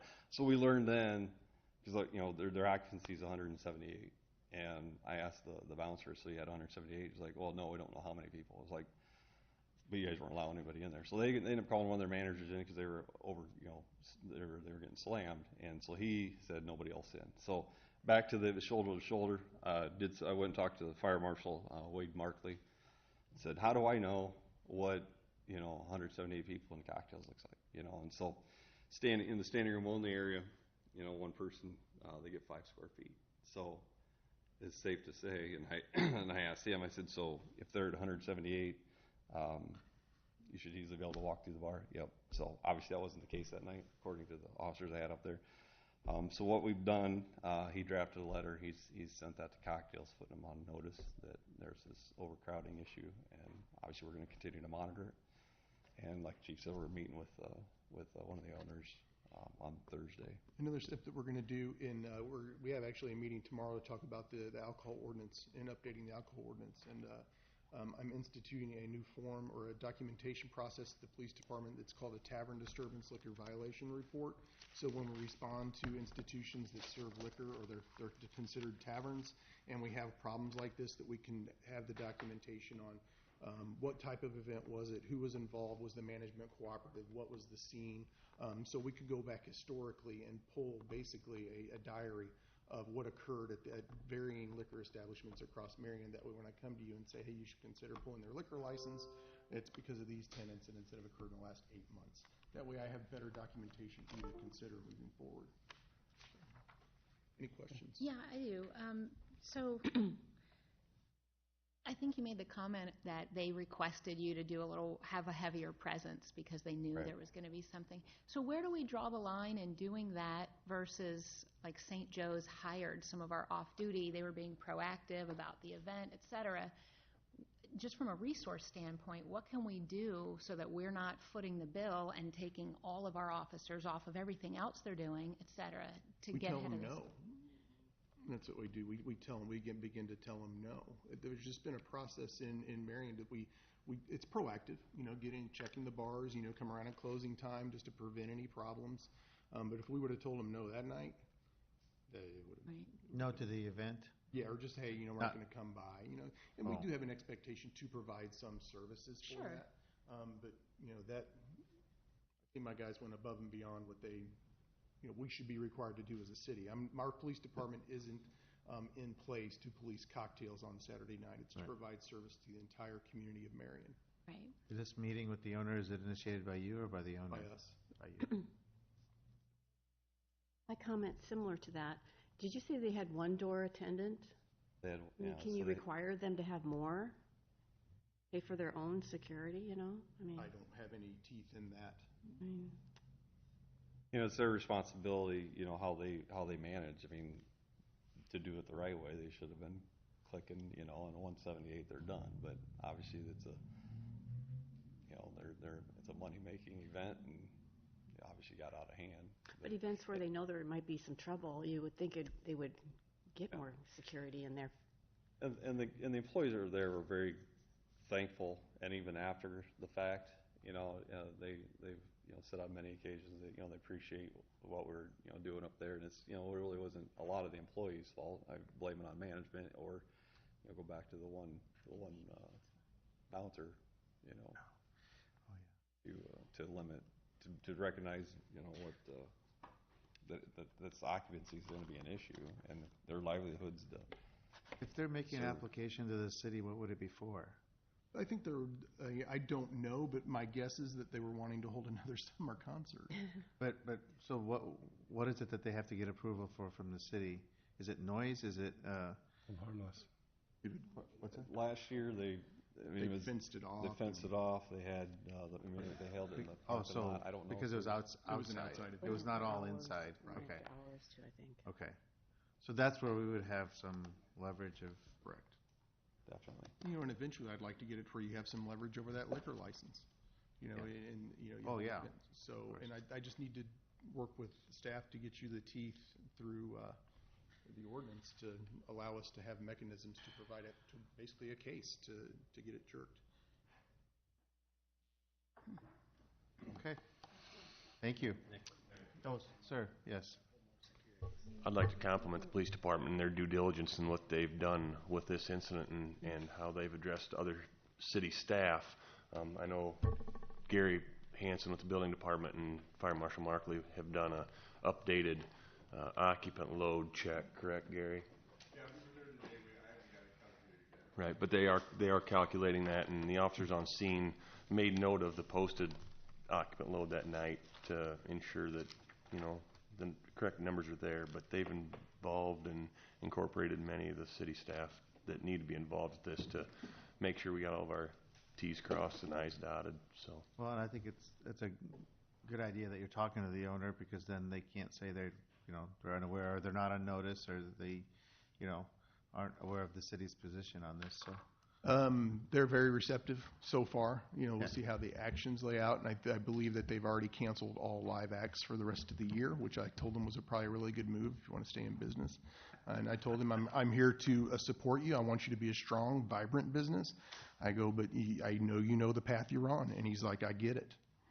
And so. Okay. Thank you. Mike?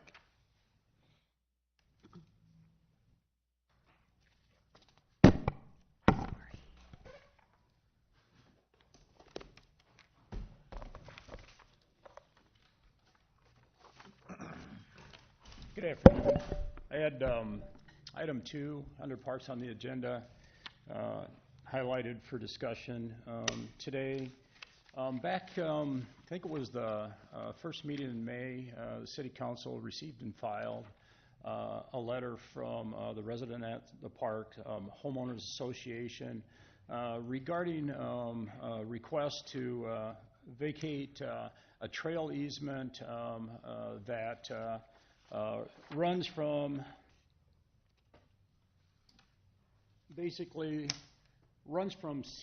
Seamar Court down through, this is the Legion Park Trail through what we call the Krumholtz property in this area.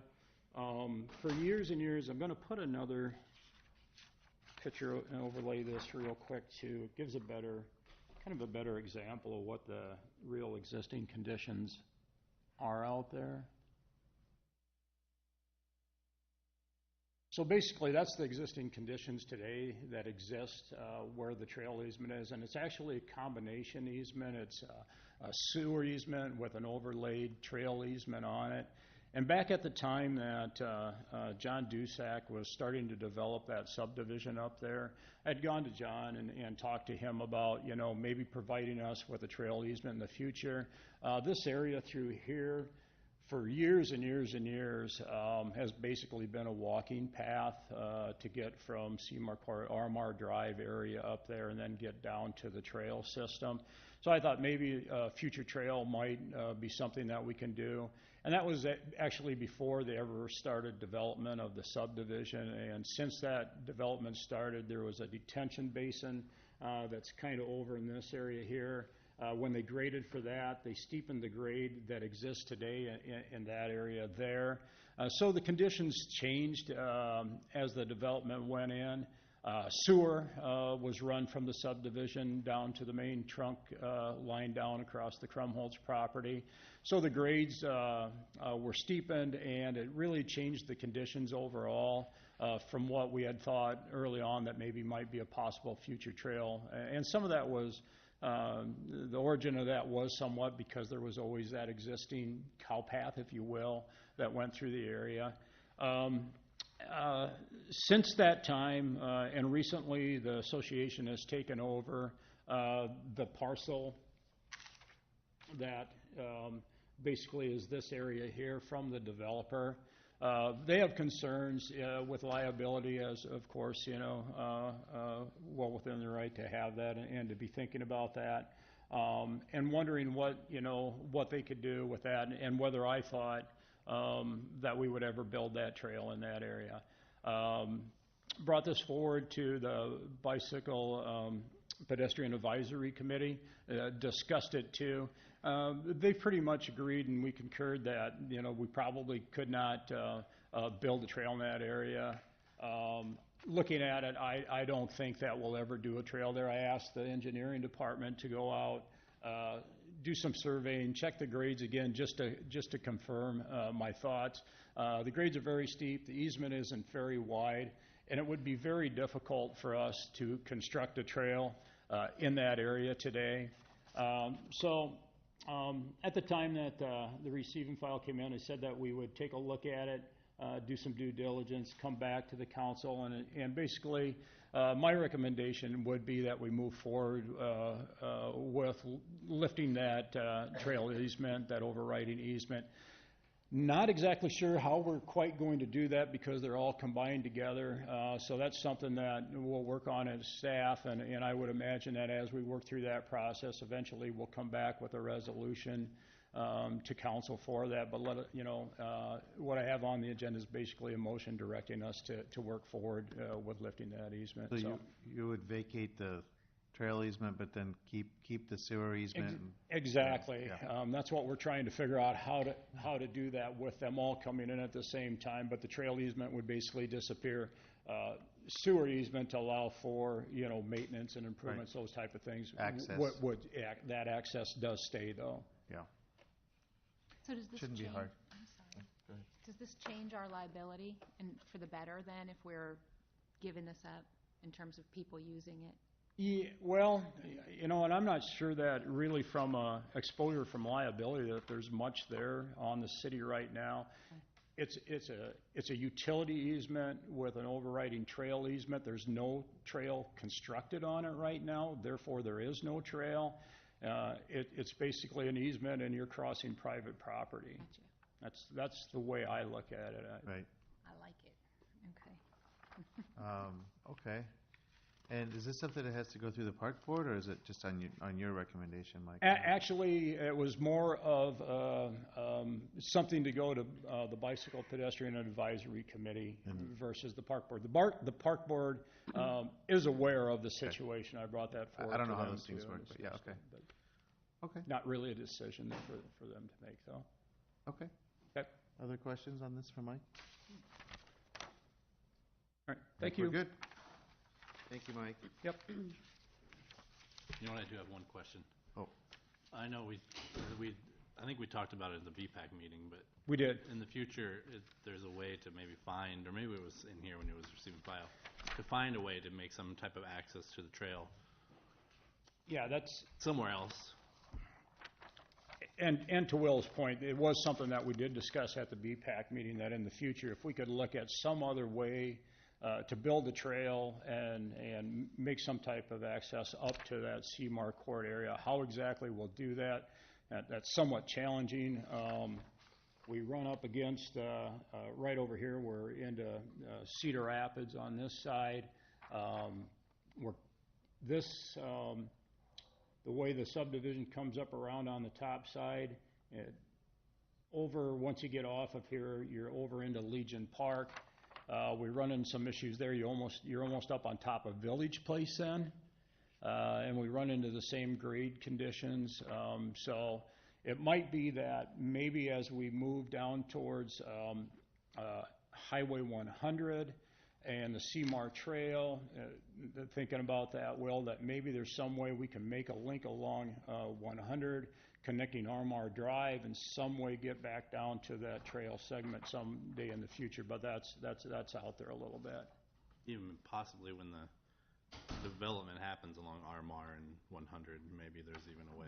There'll be a way to do that basically when something would maybe happen over in this area, that there'd be a way to do that. Is that because the other access is not convenient, or I don't? There's just really everything's. Well, through the park? That's not. No, I mean what I'm talking about is from that neighborhood, all those homes up in there. So providing access for that neighborhood to the trail. Right, correct. Exactly. Okay. All the condos and apartments that are from that neighborhood. Okay. Okay. No. But right now, they'd have to just go around and into the park and. They would basically have to go down RMR, get onto the Marion Boulevard. Right. Walk the sidewalk down to the park is Okay. the access to basically jump on the trail system now. Just with our expanding of our trails and trying to connect neighborhoods to the trail system. Yeah, it would be nice if it works. Yeah. You can't connect every neighborhood. No, I know, but Unless you got two neighbors that would agree to an easement and share a sidewalk down through there. Sure. yeah, it's finding the right spot. Right. Have Kesha work on that. Yeah. Yeah. Thanks, Mike. All right, engineering. All right, Mr. so I have Mike. item number 9 starred. Basically on Thursday, in your packet, you got a letter with a petition. I believe there was 12 signatures on it. A group of them are going to come in to actually give a presentation on Thursday in regards to the request for a street light. We do typically put streetlights in at all intersections. This was an area where it was previously Lynn County, and we annexed this in. So there is no street light out there today. So I have checked with Alliant to get prices of what it would cost to put the street light in. So what we're doing is we're just going to refer this to TAC. We'll evaluate it and come back with a recommendation. So why are they making a presentation then if we're already investigating it? They wanted to. Okay. It's perfectly their option to do that, but I just thought, I mean, if they have they received resistance from staff or from the city? No, this was something, if you read their letter, they kind of started it last year.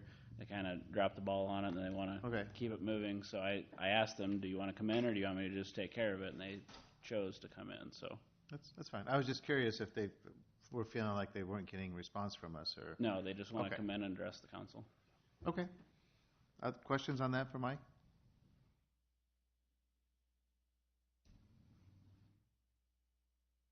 Okay. All right, item number 12 is approving a contract with Anderson Bogart Engineers for the 2018 Central Corridor 7th Avenue preliminary design in the amount of $261,133.00. So this is basically the preliminary design for 7th Avenue from roundabout to roundabout. The area that's in the uptown area between 7th and 15th is going to be more in depth because that's probably due to the multi-use project that's coming. That's going to be a more important project, but we still need to make sure our profile works as we go to the east so that we don't box ourselves into a corner. So you need to look at the whole scope of the project to make sure that it's going to work moving forward.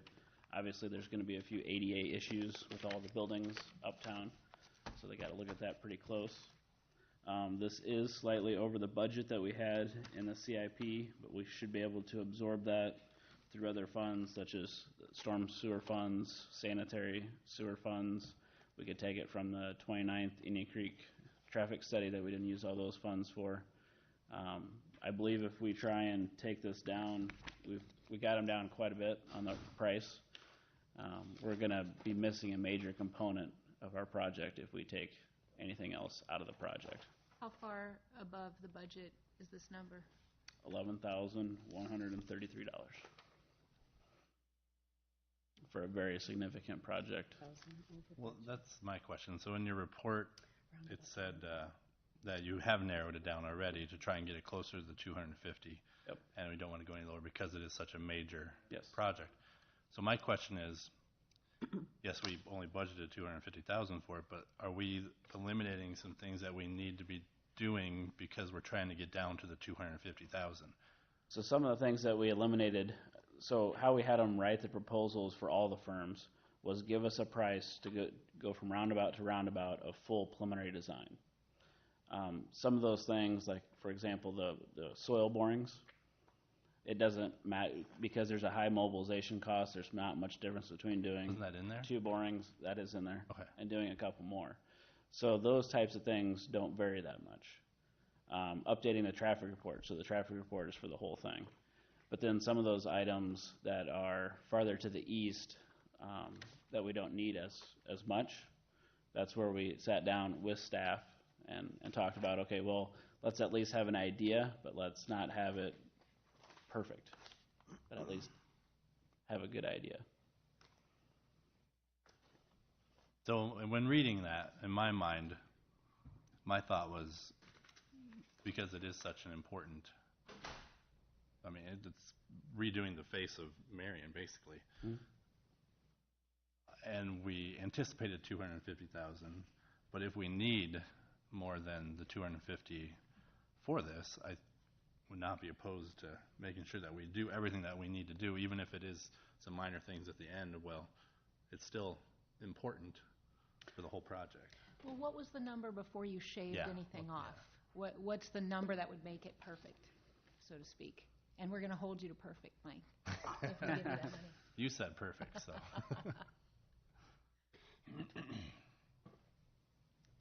Because there's like 180,000 left in the 29th and Indian Creek study or some Right. crazy number like that. So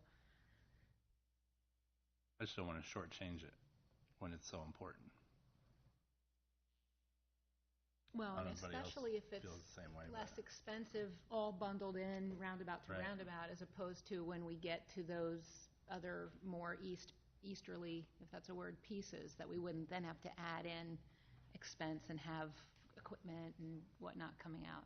Change orders are expensive. Yes, That's very. what you're coming down to. Yeah, exactly. So originally, when we met with them, what I had proposed for the total budget was 243,833. That wasn't their full out build out. I want to say it was closer to 300, but I don't have that with me here. If you guys want to see the full proposal, what they originally had, I can scan that in and email that to you. I would just, to Will's point, I would like to know what we've cut to get it to this number to decide if we really want to cut it, since change orders are expensive and we know we have funds left over from things we didn't pursue that we had budgeted. Right. I feel with the scope that we have, we're going to get what we need to get, because these are not final designs. Okay. So this is just the preliminary. This is setting the cross section. This is determining, are there bike lanes? Are there side paths? How wide is the sidewalk? That sort of thing. Where that in the uptown, that's very important. And so that's why we focused on that. Versus as you head farther east, the profile and cross section has a little more flexibility because the buildings aren't right there. And so that's where we basically negotiate a little bit. And so as we continue with 7th Avenue, we will be back to maybe amend the contract when we get farther along so that we can do final design for the uptown and final design as we continue east. So this is actually sufficient for For what you're we're starting comfortable with, yeah. I mean, I'm going to be coming back. It's not going to be by change order. It might be contract amendment or something. So say, okay, now we want to do phase 2, and we're going to get more in depth between 15th and 20th. But we don't need those full-blown design for something that we may not build in 6 to 8 years. Let's focus on the part that we're going to build right now. Makes sense. Is the funding for this, is it coming from lost? What? Just in general, you don't have to look it up. Yeah, it's in the CIP. I don't remember what the It's fund. part of the CIP. Yeah, it was approved in the scope. CIP. Right. The 250,000 was. And again, this is just the preliminary design, right? Correct. So we'll have to come back to you with a final design, but these preliminaries should get us pretty close to that final design. I guess, yeah, I mean, after talking about it, because I was just questioning, but after talking about it, and you're all fine with it, then I think this will get us what we need to get. I'm good with it. Okay. We did have proposals from 8 different consultants, and they were the ones that we did pick out of those 8 with the selection committee that's listed in the memo as well. So they were not the cheapest, but we felt they had the best qualifications, and it's nice that they have a front door that's going to be in the project as well, so we know they're local. Vested interest. They're definitely Yes. Okay, thanks, Mike. Good boy. Community development. New term. Who's that?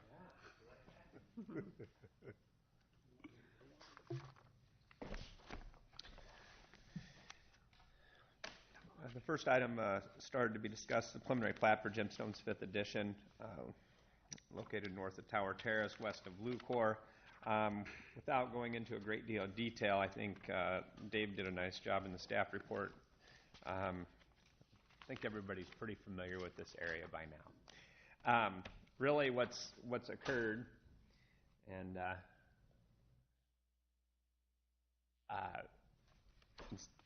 as you recall, the zoning did not go through the land use amendment, and so the developers went back and essentially, within the zoning that's provided, they can make the lot smaller. They just have to reflect it in the preliminary plat. And they've done so to kind of balance their desire to, I guess, address the issues that the group in the condo association had by virtue of building single-family homes and then condominiumizing the lots. And then also, I think, addressing some of the concerns of the Brookside folks who were concerned about duplexes in the area. So they've come back with the proposal within the preliminary plat to make the lots a little smaller. This is different than zoning. The plat, as long as the lot sizes and the bulk regulations are consistent, there's really not much that we can do to deny it. I mean, they're meeting all the conditions of the zoning. Everything's formally in place. I think it's I do think that they are moving in a direction that is, kind of right in the middle. I don't know that everybody's happy, but sometimes that's the way it is. Most of the time in the planning department, that's how it always is. But so we've heard some comments. Just so the council's prepared. So this will be a resolution approving. It's not a public hearing. We don't notice the same for a public hearing as we do just a simple resolution for a preliminary plat. We do send out a courtesy notice to let folks know that this is on the agenda. We direct them to our webpage with the staff report. If there's a public hearing, we send notice. Signs are posted. It's in the newspaper, and you understand that there's a much it's just a different process. There's the opportunity to speak at the meeting by virtue of the public hearing. Not to say that I dissuade from allowing that, just that at the Planning Commission there was some confusion by the residents that they weren't notified the same way, so it took a while to kind of let them know within the code a plat is different than zoning the property. So anyway, so this will be on the agenda for approval. It's in good shape, and they should be able to move forward to final plat after this is approved.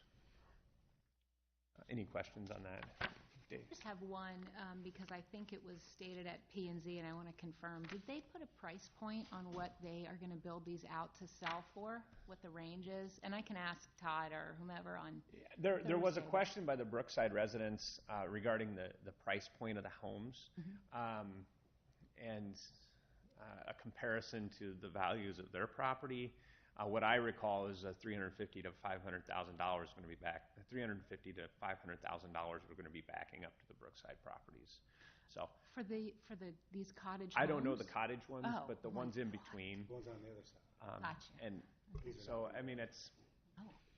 I would guess the cottage homes are probably going to start in that 200 price point, and sky's the limit. Yeah, I mean I'll ask him on Thursday. Yeah. I just didn't know if he was on record at the P&Z as saying something. Okay. They've built others in that development already that are more expensive than a condo because it's single family and not a condo. What's the width of these lots, Tom? I believe they get down to the 65s, 60s. Let's see. What did he add, 7? Yep. Mm-hmm. They vary, but they can go down to 60 foot in the R2 district. And not to go on and on about things, but if you look at the zoning maps, all of that yellow is R2. Well, R2 allows a 60 by 100 foot lot. Okay.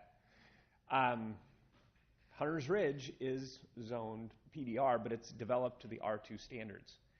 I can assure you there's not one 60 by 100 foot lot in that development.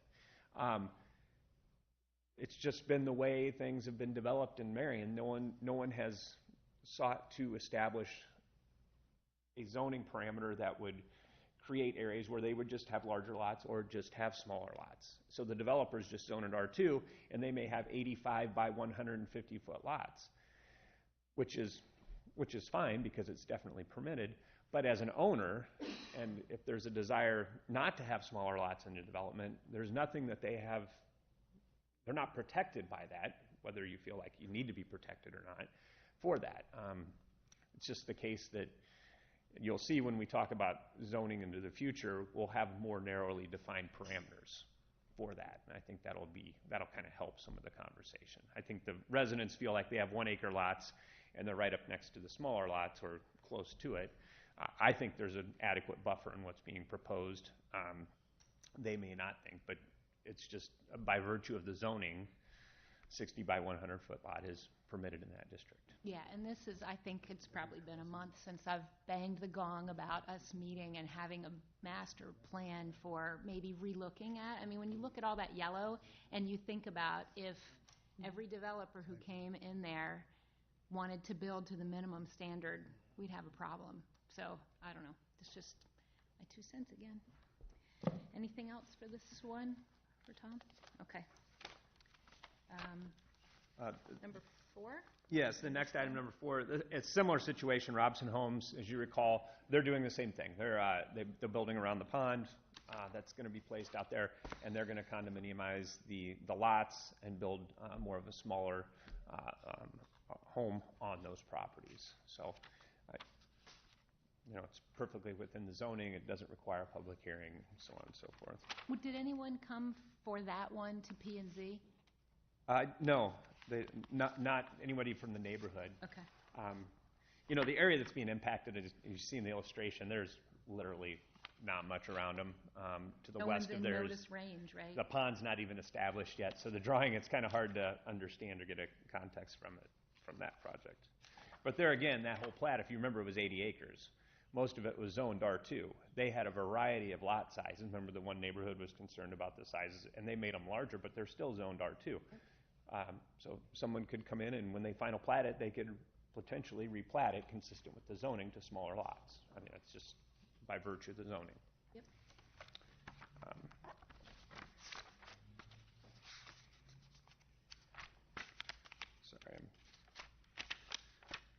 Sorry. The next item, number 5, this is just setting the date for the public hearing regarding what's being identified as Bluebird Square.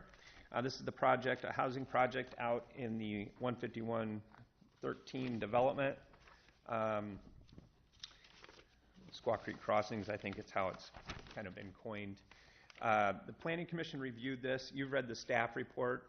And I think it's important to note that this is quite a bit of a deviation from the original site plan.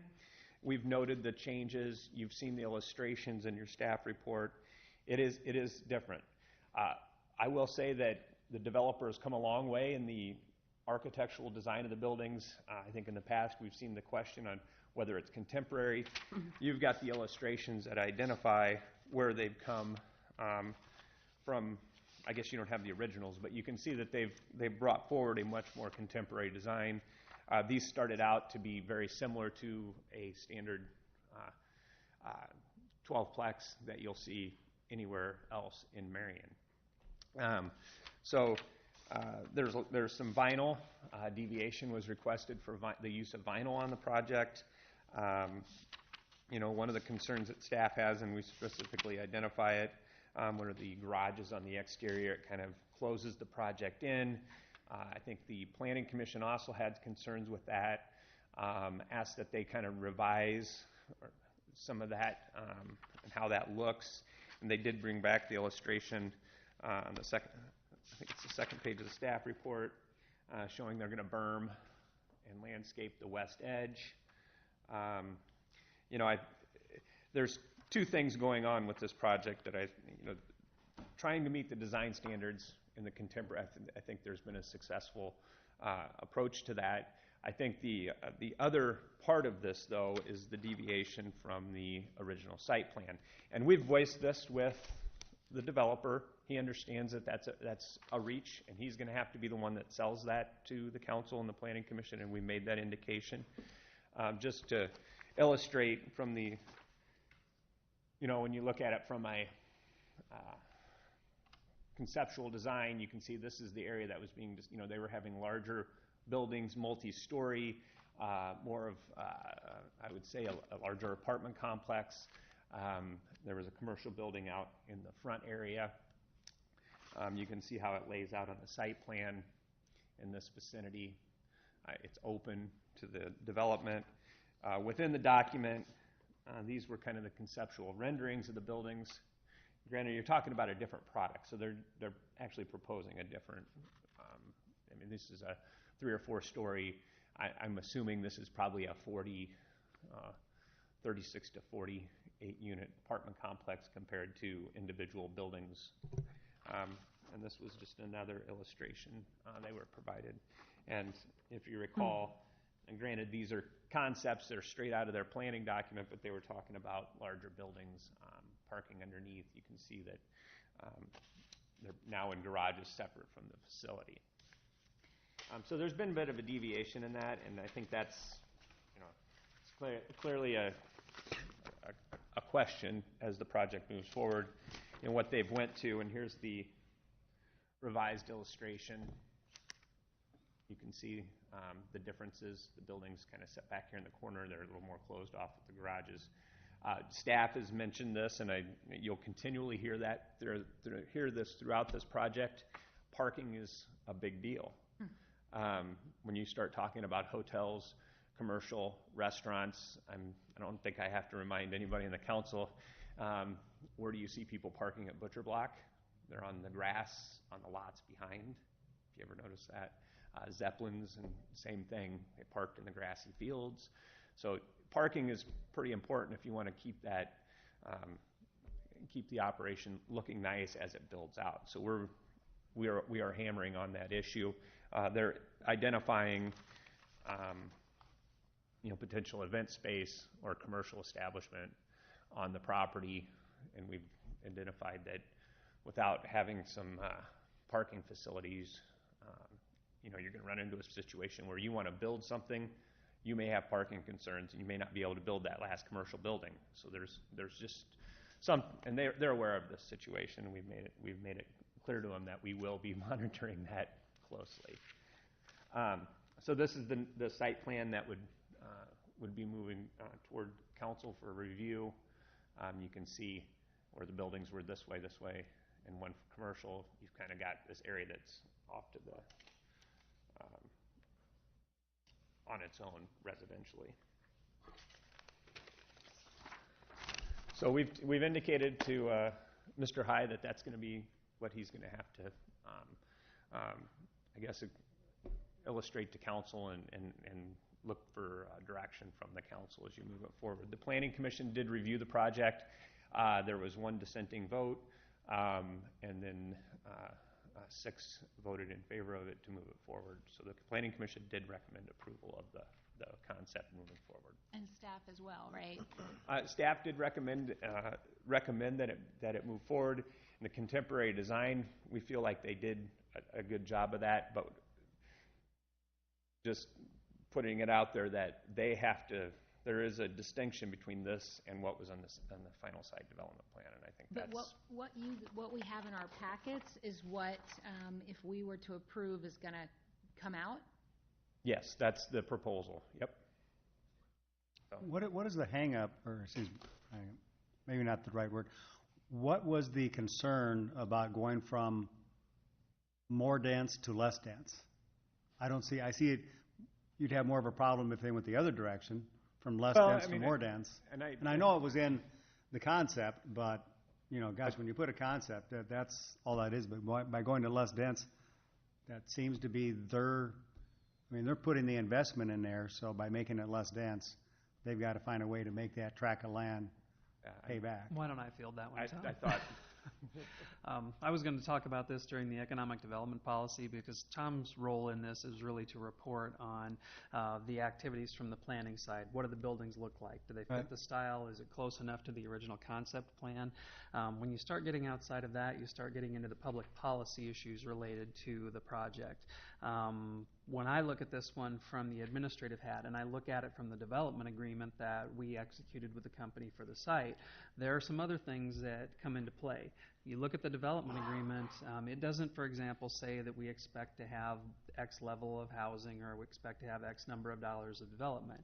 However, our economic development policy that we're going to be talking about later does say that to qualify for funds, you need to do a project that is consistent with the city's adopted plans and market studies. And the hang-up with this housing, and to your point, Steve, is that it aims at a housing market that our housing needs assessment says we already have a surplus of almost 1,000 units. There are two components to Marion's rental housing market that our study identified that they said we had significant gaps. We had a gap of almost 500 units at the top end of the market, and we have another similar gap of over 400 units at the bottom end of the market. This project takes our housing problem and makes it worse. Because what it does is people that can afford the bottom end of the top end of the market, because there aren't units available, they go to the next tier down, which is right where these units are. So now the people that can afford those units move down market, those people move down market, and it pushes out the people that can only afford the bottom end of the housing market in Marion. So from a public policy standpoint, that's really, I think, what's in front of the city council right now is when that project comes forward, does this really comply with the TIF policy that we have adopted with the city? I would submit to you that it does not, because it does not address a need that was identified in our housing needs assessment.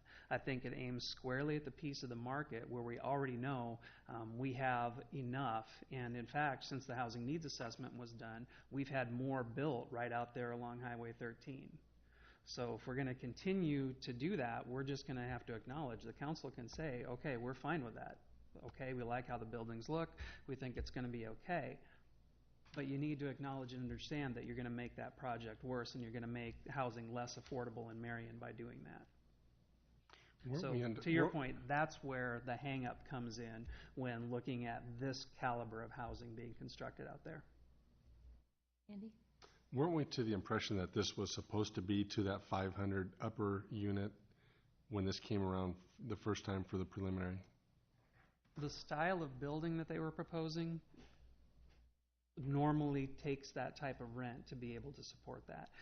Just out of curiosity, as I was kind of running through this, I pulled up some similar projects down in Cedar Rapids. And to give you an idea, the Kingston Village building is assessed at about $6 million.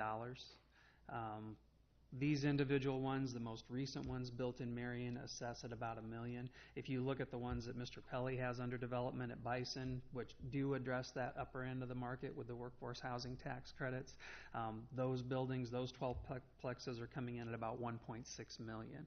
So there's permanent considerations for the city here on what happens to our tax base based on the decision that the city council makes. So, for Thursday, if we weren't to vote in favor of this for those reasons, what would the repercussions be? They go back to the drawing board, or what? I mean, Yeah, it's a resolution to set a public hearing. You have a recommendation from the Plan Commission to proceed with it. I think you have an obligation to move forward with the public hearing and bring the item forward for action. The appropriate thing would be hold the public hearing and then either do an up or down on the motion for the resolution.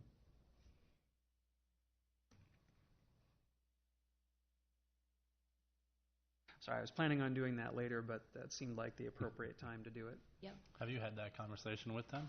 I've had the conversation with the developers. Okay. So they're aware? Yes. Okay. And these are the developers of the whole shebang, right? Yep. So we've already folded a little bit on the Quick Mart, remember? Yeah. Okay, so. Tom, going back to your comment, I can't get out of my head the issue with parking. Do they feel, in looking at these, quick calculations on my part, 183 parking spots, 2 autos to every unit, that's 144. There's not, I'm assuming these garages are coming with these units and it's not an extra, because if they're not buying into it, there's not enough parking. Yeah, that was the first question we asked, and the unit comes with a garage. an It opener. does. It's not extra. It's included in rent. And one thing, Daryl High, it's high development. I mean, he knows what he's doing when it comes to the project. So he had good answers for the questions we had in parking. I don't think the parking to him was the concern. It was the overall project. Right. The developers of the overall is like, be aware. Because of that meeting space potentially in the future in a later phase, right? Yeah, Because and that would be a good question for them. I think they need to be comfortable with that. well, and remember, again, back to Quick Mart, there was a parking issue there, and we conceded because DePaco might have some overage, et cetera. So we've already pinched our parking on the last approval in this spot. So, okay, a lot of questions on Thursday. So Thank you. on Thursday, we'll just We're set just setting the public hearing. Right, Yeah. right, for the following. So we'll just set the date of the public hearing. So It'll be here it'll on be July the July 5th. Oh, I'll be here meeting. on July 5th.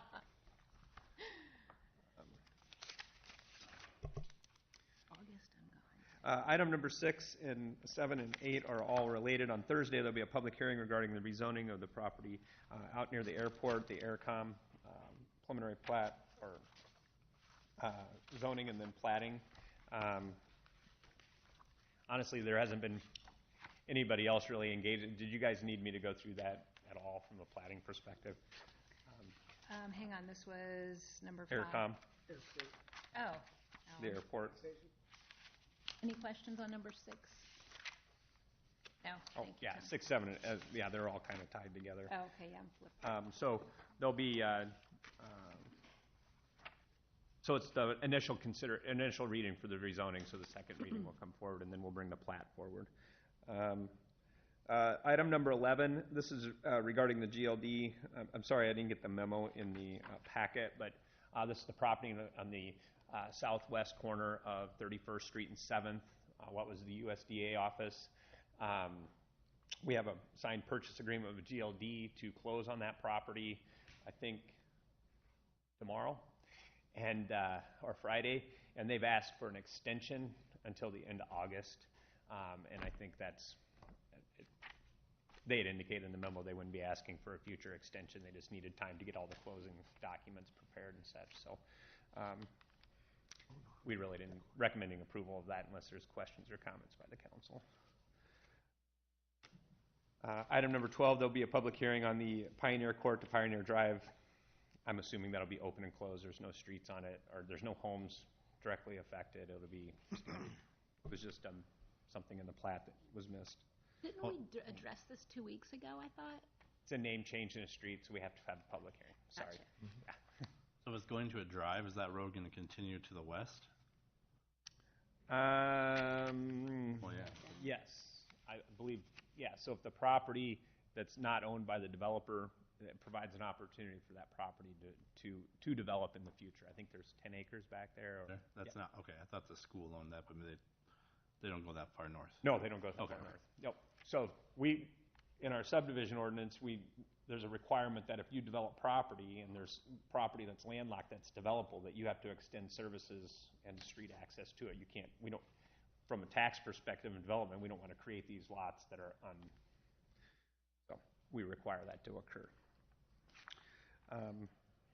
Number 14 is directing staff to prepare plans and get estimates to complete side pass between Tower Terrace Road and Connection Avenue along 10th Street. This Paul was isn't on, here. Paul isn't here. Right. So, I mean, we can pull that off on Thursday if you guys want to have a future discussion. I don't know, is Paul going to be here on Thursday? He may, Who's may anticipating? or may not. Yeah. I mean, Okay. he doesn't know yet, yeah. Okay. So I'd leave that up to the council. Yeah, I don't see why we'd take that Okay, off. leave it on. So, that good? Sorry. Number 15, and the update on the central corridor zoning and overall zoning code amendments. What I'd like to talk about with regard to this is that, so there's been some delays as we move this forward, primarily related to how our zoning code is now and how we would incorporate new zoning districts into the code by reference of district regulations, land uses, defining them.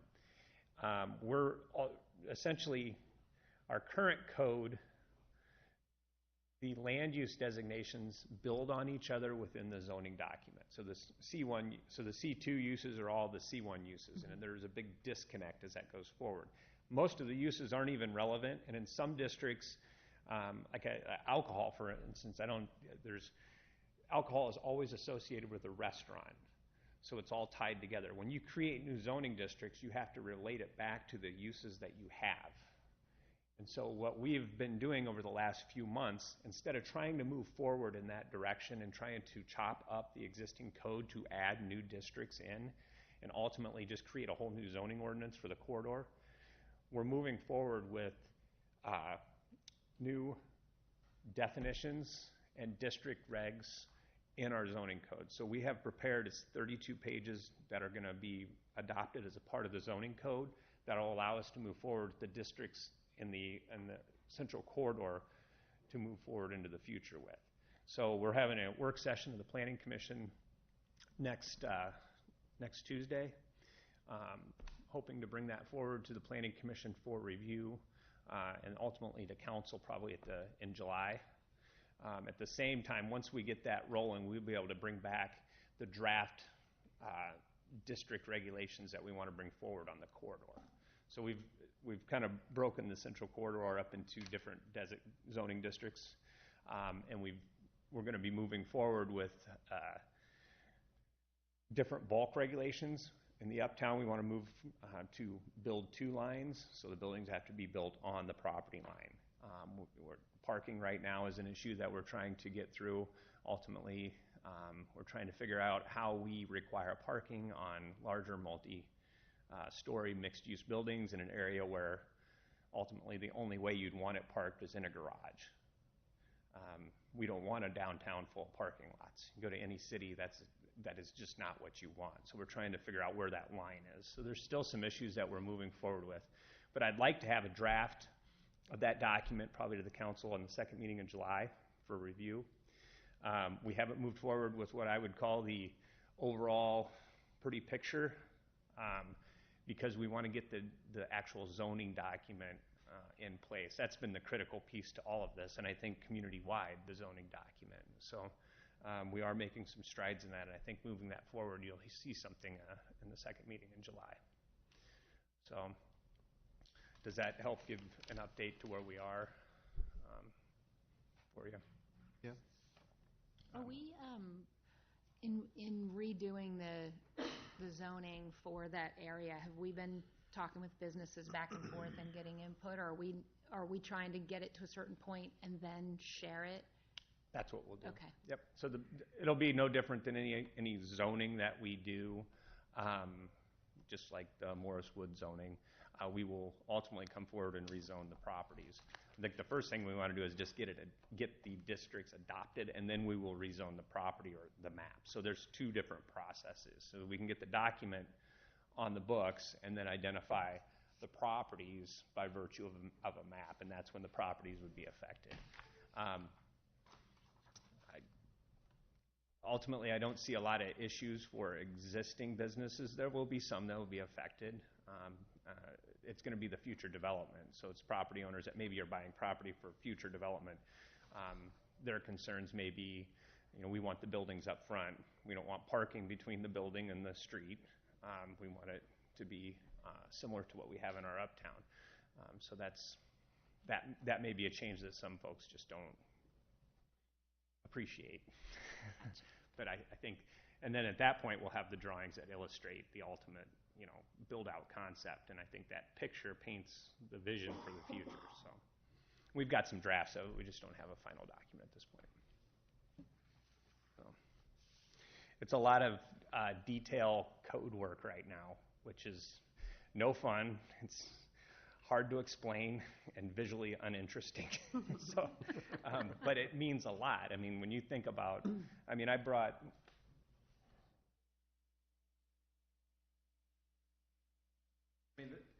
for instance, this is our C2 zoning districts.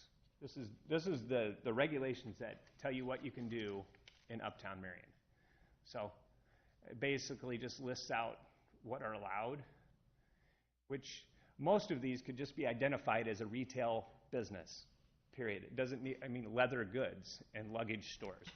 When was the last time you went to a leather, I mean, it's just antiquated. So what we've had to do is go back and define those. We have 32 pages of definitions. So the use list moving forward will be a little more generalized, but it'll be easier for staff to make interpretations. If someone's selling leather goods, dresses, or sports coats, or shoes, or tuxedos, it's a retail. They're selling a product. So we want to move to a much more simplified version. We've got, and Renee, I think you've seen. Oh yeah, they're thick. Yeah, the documents that we're talking about.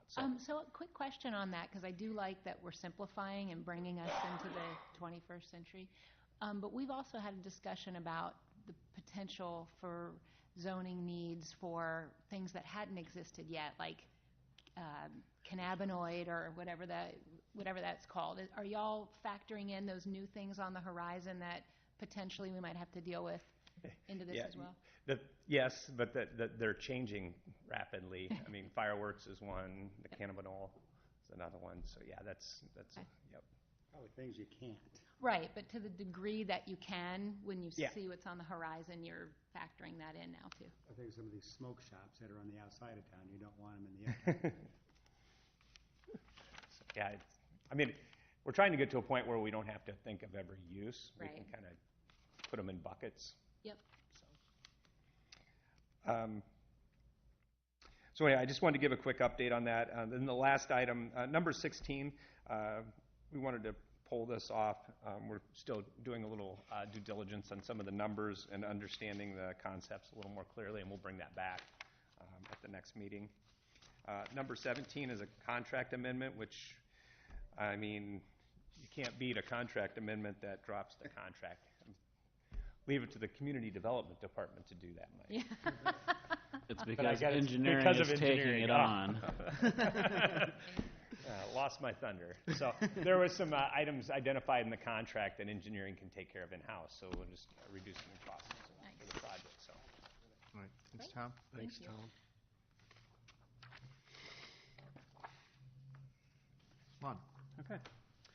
We'll start off with a discussion about the economic development policy.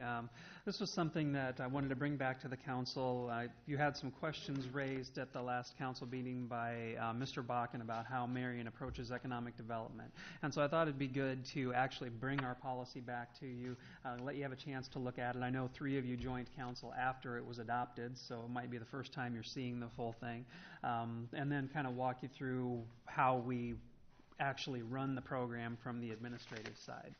The economic development policy was revised in 2017, but it has its roots all the way back to our first districts in 1994.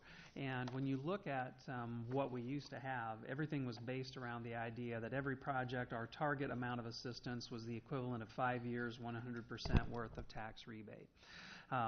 And TIF in Iowa generally is used for a couple of different reasons. We, when we adopted this policy, set it up so that it would be used for basically 2 different reasons. You'd have to meet the but-for test, meaning that if the city didn't help, the project couldn't proceed, so that it was financially infeasible to do the project without some help from the community, or public policy objectives. That was the major thing that we added the last time around, and that was the mechanism that we've used to do things like providing incentives for sprinklers in uptown buildings for projects that might otherwise not qualify for help, but there's a significant public policy or public safety benefit for doing those types of things. It was geared to eliminate the idea that tax increment financing benefits are an entitlement, that just for the sheer virtue of doing a project, any project, that you deserved to get something for it. Can I just ask a quick question? Sure. Because I think it's appropriate here. So by that logic and the example that came up 2 weeks ago, if the person who's proposing the project said, but for I will not be able to do this if you don't give me TIF, doesn't that meet the but-for? So how do we distill that more for the city's benefit as opposed to every business person asking for TIF because they wouldn't be able to start their business without it? Well, the next thing we ask is prove it. The application process starts with Medco, and there's a pretty significant form that they have to fill out. Essentially, they're sharing their pro forma with us, and so we have the opportunity to look at it, and then the economic development policy defines in fairly broad brush terms what we are looking for in our market for what a typical profit margin or expectation of income off of a property should be. And so we'll take a look at the pro forma, and as you take a look through it, there's a couple of things, for example, that you would look for. We look for a cash-on-cash rate of return that's acceptable in the market. We want to make sure that the debt coverage ratio is acceptable to the area banks. The way that it used to be done, really the only thing that they had to submit was a letter from the bank that said, yes, we need it. Well, if I'm a bank, I'm going to do that on every project. No offense to any bankers in the room, but if you're looking at being securitized and collateralized as much as you can, why wouldn't you do a letter like that? So we actually do a full financial analysis on every project that comes in the door.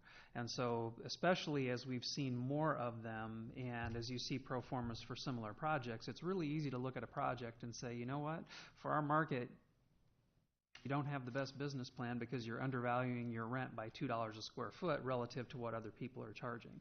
And so the more of these that we see, the more adept I would say that the team is getting at it. Isn't there another factor, Lon, that the project has to add, there has to be some benefit to the community. There has to be some public benefit for us to put public money into it. Yeah, and that's all defined in the economic development policy itself. We have a full listing in there of the economic development objectives that the city is trying to achieve. I mean, and it's even further broken down by district. Because somebody wants to build something we have a lot of already. It's not something that's needed or that we think the city needs or that is missing. Right. And so that may not qualify for TIF, but it's something that the city that will add value to the city. That's something that's needed, that's missing, like the market rate apartments or the whatever it is. Then that's more of a candidate for assistance.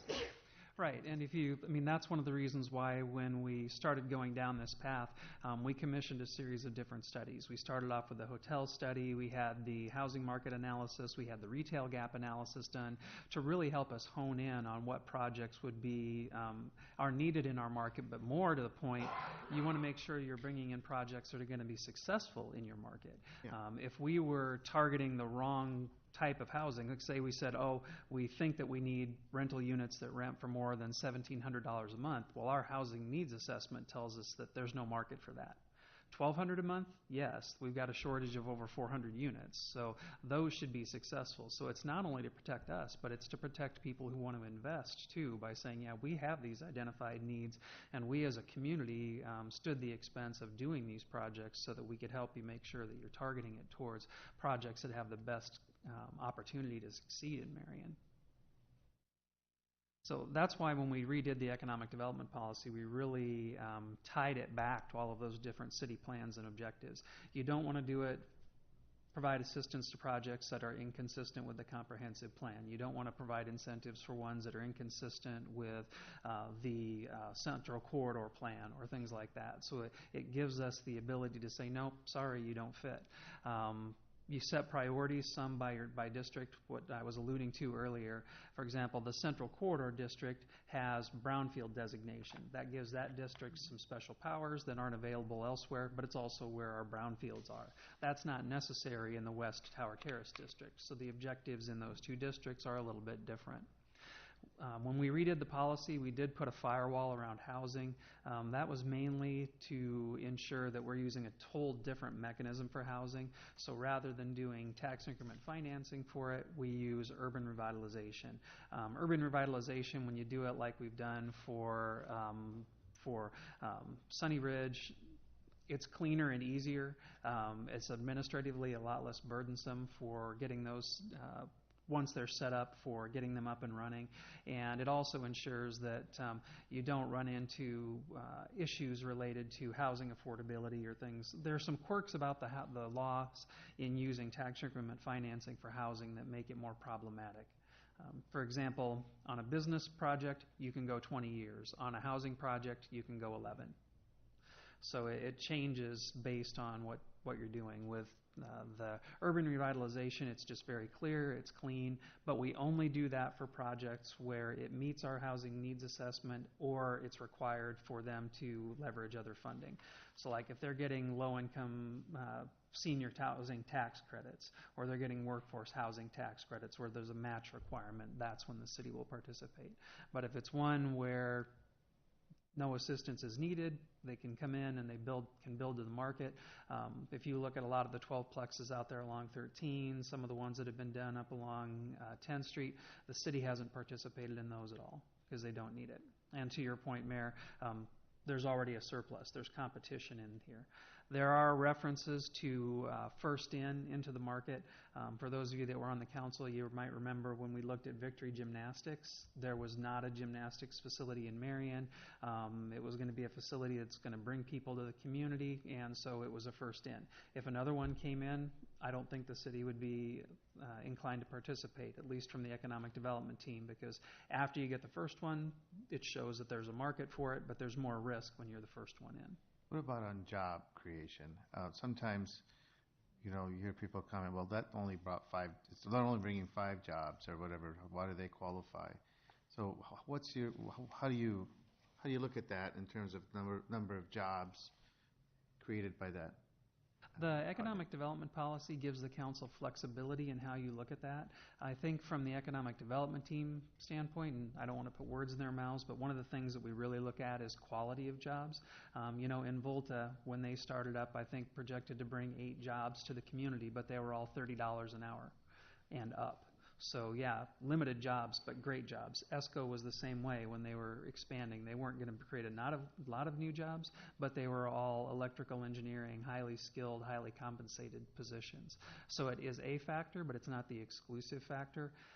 One of the things I think that communities have realized when it comes to economic development is, you're building a building that's going to last for 50 years, but the life cycle of businesses is become a lot shorter than that. Whether they get bought by someone else, they move into different product lines. What we're incentivizing is the facility and the quality of the facility, knowing that in its life for the community, it could have 3, 4, 5, 7 different users in it. So that's the important thing to differentiate too. It's not really the business that's being incented. It's the real estate. Yeah, it's the structure. Because businesses could come in and out of that building, but we have the building and the tax revenue from that for a long time. Right. It's on the tax roll. Yeah. It's immediately on the tax roll. Right. That stays forever. Yeah. Okay. Yep. I think it's just important to bring out these factors. So. Yep. We do have expectations for minimum investment. That's essentially because there is a pretty significant cost involved in doing a TIF deal.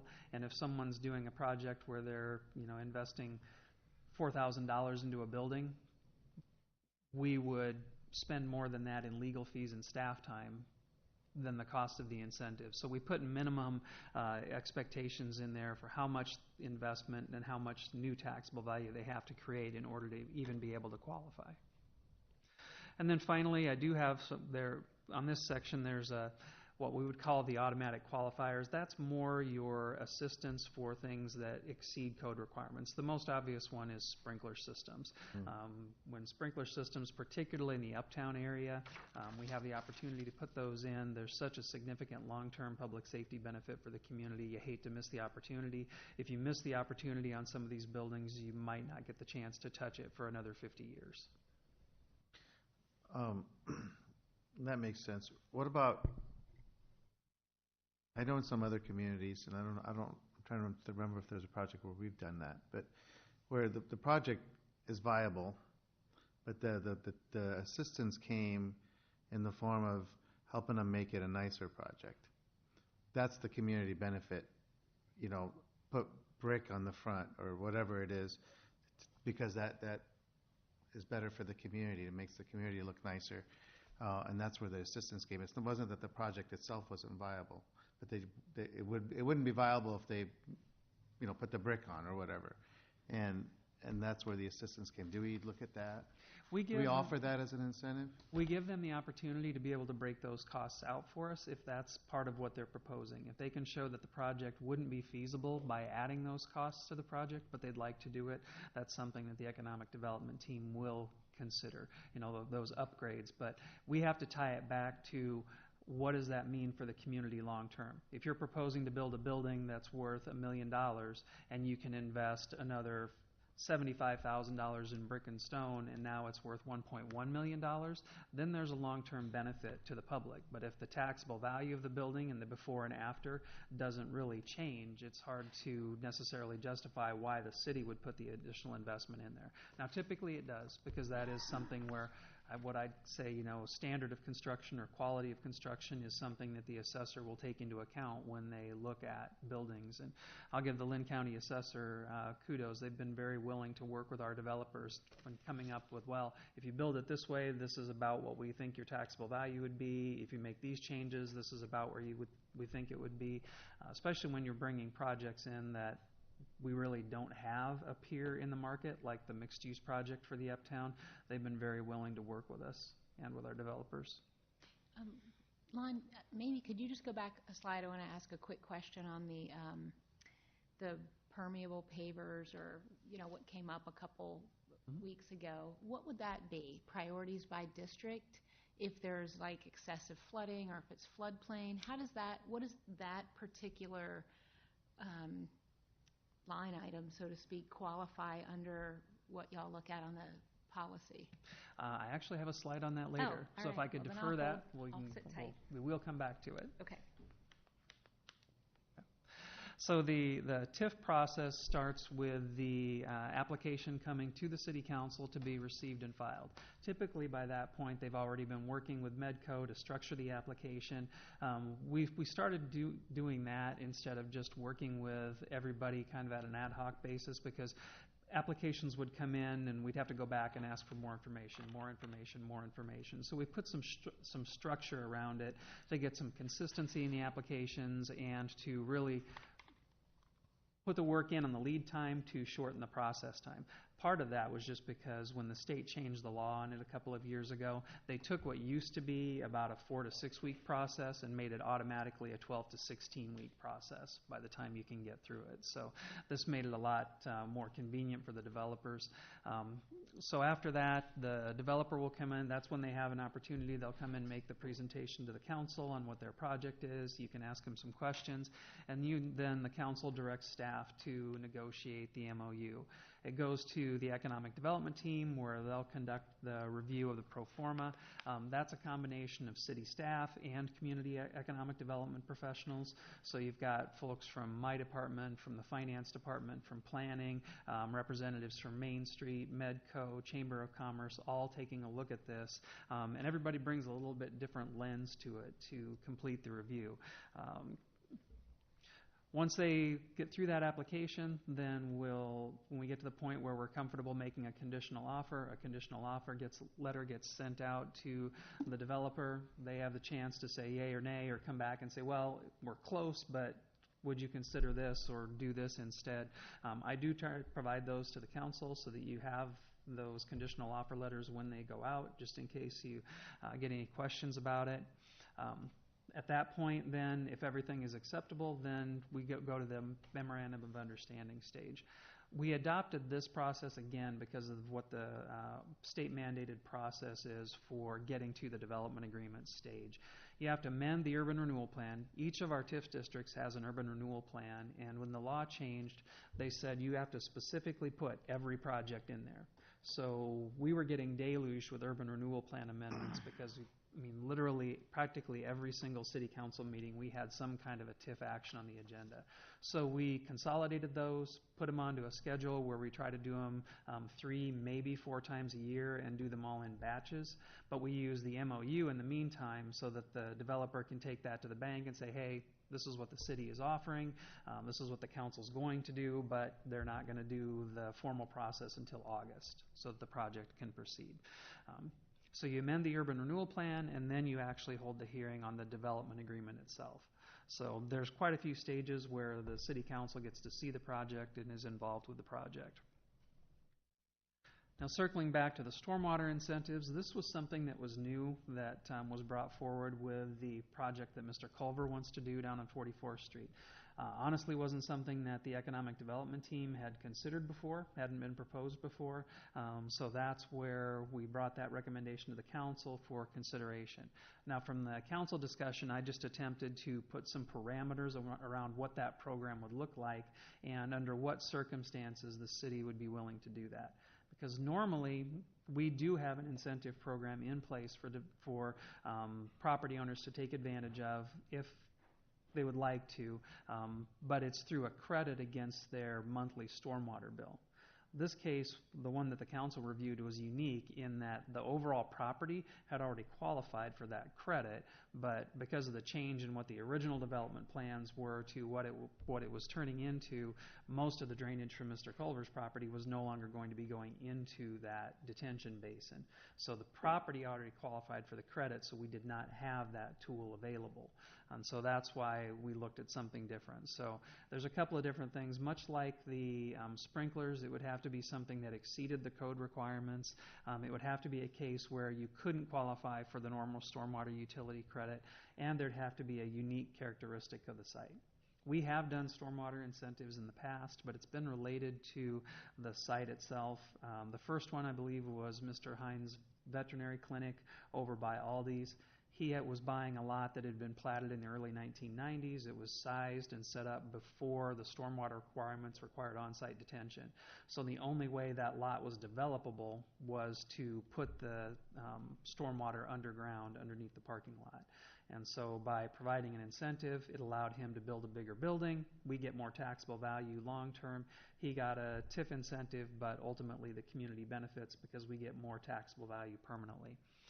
Same thing with Squaw Creek Crossing. Squaw Creek Crossing actually qualified for some assistance as part of their overall package for stormwater management, but that allows them to build an entire extra building. So that extra building over time pays for the cost of the stormwater incentives, and then from there we've got permanent benefit to the tax base moving forward.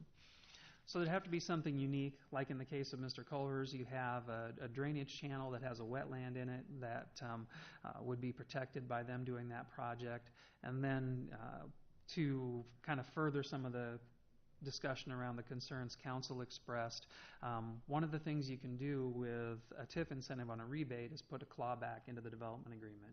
So in this case, like the project like that, I just threw up there for discussion that we could put a 10-year maintenance requirement in there, and that if it's not maintained and not kept operational for 10 years, they have to pay the assistance back. That's a way that you ensure what happens when they sell the property, because Mr. Culver may own it right now, and with his business, he may want to have a great demonstration site to always show people, here's what it can look like, here's how it works. But what happens when he retires and sells it to someone else? That we need to make sure that the successors and assigns also know that there's a responsibility there to maintain it. And then you've got a long-term benefit to the community. We would add it to our city inspection schedule. Steve Cooper coordinates that right now. Sometimes we have our summer help go out and do it, but we are already out there inspecting detention basins and retention basins and looking at everything to make sure it's operational. With the limited number of these that I think we would have, it wouldn't be a problem to just add that to our inspection schedule. And then the economic development team had proposed that as your kind of, I suppose you'd call it a bonus for going above and beyond the code requirements, you could qualify for the equivalent of 1 year, 100% of rebate. Normally we don't do that. We'd spread it out and do 2 years, 50%, 3 years, 33%, something like that. But that would be the equivalent that you'd be shooting for. How do we protect that? Is there a lien on the property then for that first 10 years, or is it on the title, or where does that, so when a transaction does occur, it comes up, it shows up on the abstract, not the abstract, but the deed, I guess? Yeah, it's in the development agreement first, which they execute and sign off on, but much like the way that when we do an agreement where you have a minimum assessment, there's a separate document that would actually get recorded and show against the property. Those go down to Lynn County, because that way Lynn County also has it to refer to as well. But in the case of a clawback like that, we would definitely want to make sure it's recorded. Thank you. Can you give us some comments, Lon, on the subjective portion of the TIF, which is how the dollar amount of the TIF is determined? Obviously, I know it's subjective, but give us a little bit of rationale on kind of how that is looked at and how that is determined. Specific to stormwater or overall? Overall. Okay. Essentially what we're trying to do overall is to do a gap analysis to figure out what does it take to make the project work. In most cases, they are going to reach a maximum based on their cash flow for what they're going to be able to afford. That's especially apparent when we're talking about tenant-based properties where you've got, this is what we know we can charge per square foot in the market, this is how many square feet we have, this is what our income can be, as compared to what it's actually going to cost us to build it, and you can identify the gap. We do like to see developer equity come into the project as well, and then based on that, we do a determination for the amount of assistance then that's needed to make the project work. I can say, once in a while you do run into a case where I do think there's probably a little gamesmanship involved. So for big projects like we did with the hotel project, that's essentially an open book project. We can see every invoice and every cost that's associated with that project to verify that every dime that's going into it is being spent towards construction. So for major projects, we have a true-up requirement at the end of the construction period to make sure that our assistance is still appropriate underneath the original parameters that was awarded.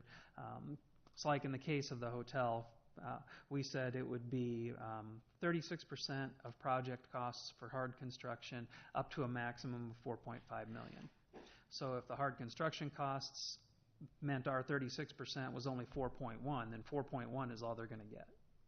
So we try to put mechanisms in like that to correct it, especially on those larger projects, just to make sure that the city is covered. Why not do it for the smaller ones?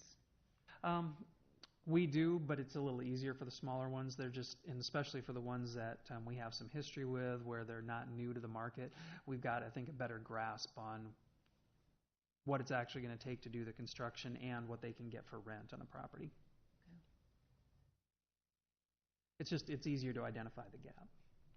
And we've honestly, one of the things that we struggled with early is, and I'll go ahead onto the next slide, is Mr. Bakken's request where you just do kind of a flat amount based on investment. There are communities that will do that.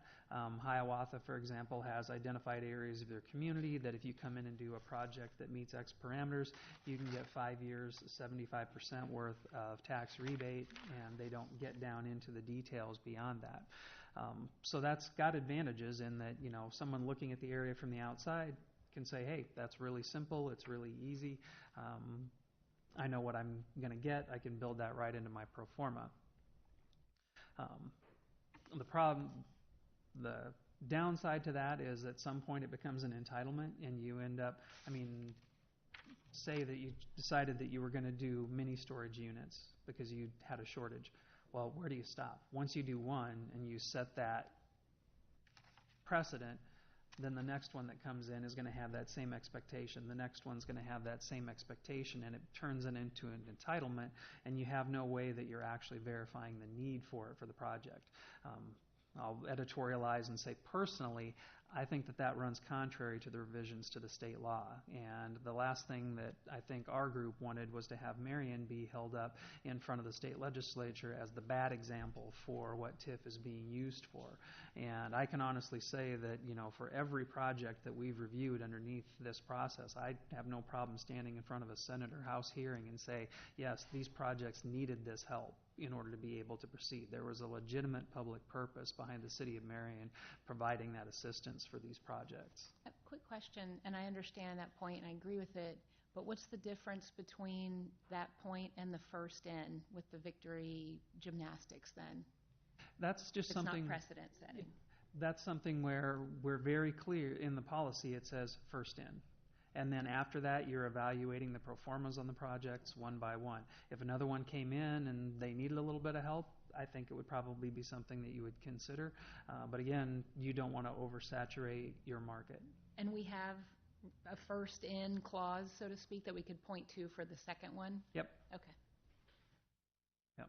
Well, Todd Culver's project was the same type of business as what Mr. Bakken did. And if you look, the recommendations on the two, on Mr. Culver's property, the group said, okay, sprinklers, not required by code, they meet the public purpose test. The same offer was made to Mr. Bakken. The only difference between those two was that Mr. Culver was proposing to do the upgraded stormwater. Right. So that kind of threw a little bit of a wrinkle into that project. If you look at the one before that, where we did a contractor condo project, it was, again, sprinklers, but that one was also proposing to put in a loading dock, which was a first in for the market for us.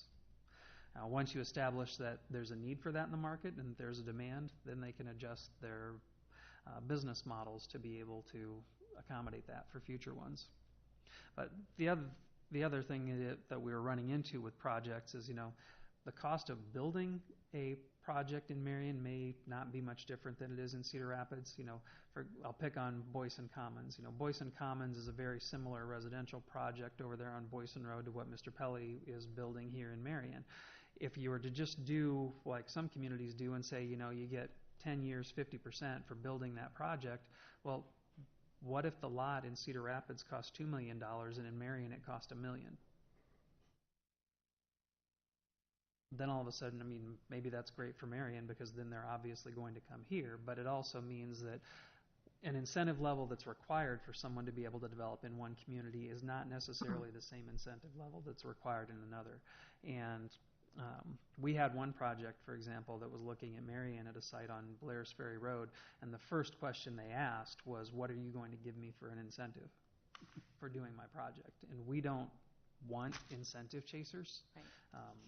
Because they're not going to make a long-term investment in your community. If you put a 20-year requirement on it, they'll own it for 20 years, and then they'll sell it, and then they're gone. They're off to the next one. And so the policy was also intended to kind of shield the community from that. And the policy is available to anyone who wants to see it even before they would go down this road, right? Yep. Okay. And even, developers have liked to point to Cedar Rapids to say, well, I can go over there and I can get 4 years, or I can get 10 years, 44% for doing this housing project. But Cedar Rapids has been strategic about it. They won't just do that anywhere. They have areas that they identified after the flood that needed revitalization. They've since had a housing needs assessment done to identify targeted neighborhoods where they want to see investment and revitalization. There's a public purpose behind every single one of those that they've done. It might be a standard incentive that they offer in any of those locations, but they've done it to meet the public purpose test for why they're offering it and where they're offering it.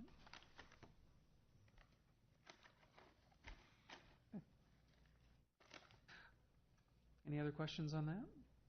No, but thank you. I know I personally had some questions because of what happened a couple weeks ago, so I appreciate having a better understanding of this process, and I'm glad we have this process and that we've been able to draw it out in the extra time and have all those steps and checks. So thank you. Yep. Okay. The next item then under administration is a discussion on the Marion Mixed Use Project. At this point, this is restricted essentially to the commercial and residential portions of the project. I was not planning to discuss the library piece because there's more that needs to be identified with that. Okay, so I'm going to turn over the gavel here. Thanks. So everything that you've seen and that has led up to this point with the conditional offer letter that I sent out to the City Council came out through this process. And actually, in the case of this one, it's been much longer than you typically would see just because there's a lot of moving parts with this project. They've had to right-size it. They've had to figure out what's reasonable to do in our market. What does it take to actually make the project work? You throw in the further wrinkle of the property tax law with the multi-residential category and the commercial category that are applied here. It just took a while to get through the pro forma and come up with an incentive structure for it that potentially makes sense. And so the Economic Development Committee was comfortable with making a conditional offer to Genesis for those two pieces of the project. One of them, on the residential piece, involves the provision of some upfront dollars in the form of a forgivable loan coupled together with a series of tax rebates for 5 years. On the commercial one, it's essentially providing forgivable loan upfront, but no tax rebates to be provided over time. As we got into it and really started looking at the details on it, one of the things that became apparent was that at the beginning, their initial request included some economic development assistance from the city in the form of upfront cash. But as we started really digging into it and looking at the pro forma, it was pretty apparent that we'd be better off to actually increase that amount and reduce the tax rebates, because then the overall assistance and the overall length of time that it was going to take to recoup the cost on the project got shorter.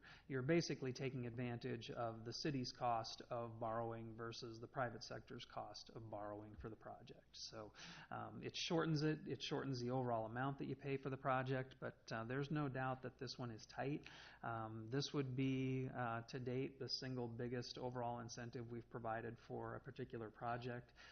Kind of knew that it probably would, that Squaw Creek Crossing was the top one so far, but this one is beyond that between the two components, and just wanted to see if the City Council had questions about that. How we would anticipate doing it is that obviously we don't have that kind of cash just sitting around. What you end up doing is you end up doing a revenue note for it. So it's not a general obligation debt, it's a TIF revenue note, just like you can do with water revenue, sewer revenue, local option sales tax revenue, road use tax revenue. You can do a revenue bond off tax increment financing. And so the city would look to do that, then we would provide the assistance. I'm staying pretty broad brush on it because on a deal of this magnitude, there'd be a lot that would be in that development agreement to protect the community for clawback provisions, the forgivable loan schedule. We do have a proposal that there would be minimum assessments on both components of the project in order to make sure that it was generating significant taxable value during the incentive period. Now, it's essentially the same approach that we took with doing the hotel. The main difference between the two is that on the hotel, it's done strictly as an economic development grant. Now, you just ask, why would we do that? It's in the Collins Road TIF district. The Collins Road TIF district has available cash flow. It's a mature district. So if you do things like make it a forgivable loan or put clawback provisions into an agreement, and the city wants to finance it, we cannot do it on a tax-exempt basis. So that one was done. We took advantage of the absolute cheapest financing we could get because we were in a mature TIF district. This one is in the Central Corridor TIF district, which is not as mature, and so it doesn't have the amount of available cash flow that the other one does. And I think with this project, we would want to have clawback provisions in it. You want to have the minimum assessment agreement to benefit the district.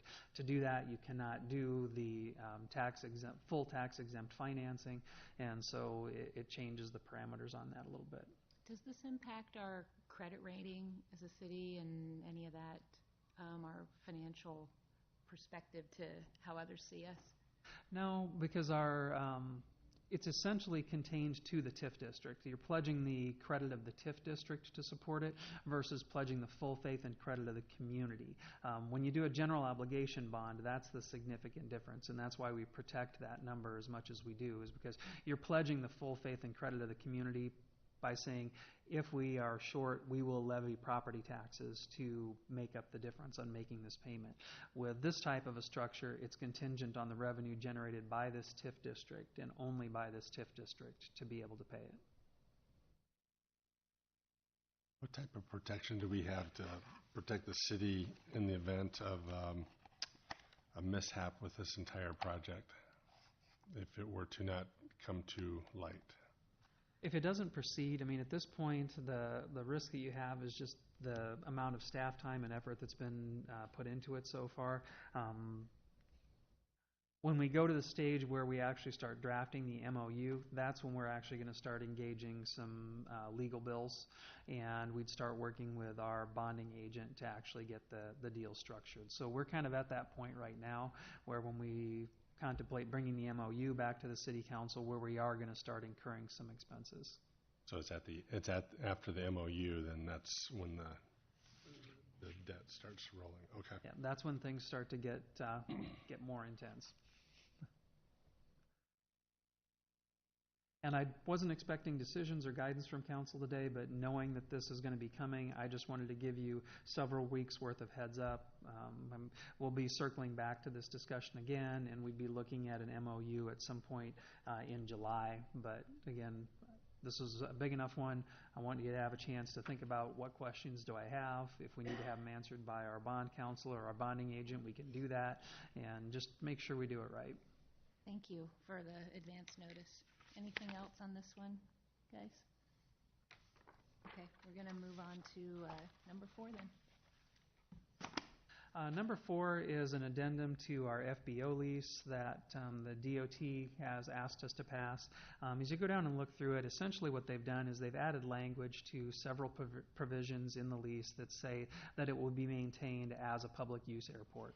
DOT, because they're putting grant dollars in, one of the grant requirements is that you have to be able to maintain it and assure that it's open access to the public. These provisions meet DOT's requirement that they feel comfortable that they've got enough assurance to be able to proceed with future grant awards. It really comes down to that in the past what they've given us has been planning dollars, and now for the first time we're queued up for actual physical improvement dollars. So they want to make sure it's done right. And with the scrutiny of the airport and the feedback that we've gotten, this is passed through DOT's legal counsel. They're comfortable with it. The airport committee reviewed it and was comfortable with it, and we actually have the signed one back from Luxair, so clearly they're comfortable with it. Is there anyone who's not comfortable with it? Not to my knowledge. Okay. Other than the folks who just aren't comfortable with Marion having an airport. Okay. Well, and the neighboring community. Okay. I'm going to relinquish the gavel back to the mayor for item 5. Number 5 is the Economic Development Loan Agreement with Prospect Meadows. This is something that we had briefed the council on a little bit, but it came in late, so we didn't want the council to not have a chance to review it. Essentially what it does is Prospect Meadows is saying, yes, we acknowledge the fact that you have provided a loan guarantee for us on our local financing with Cedar Rapids Bank and Trust.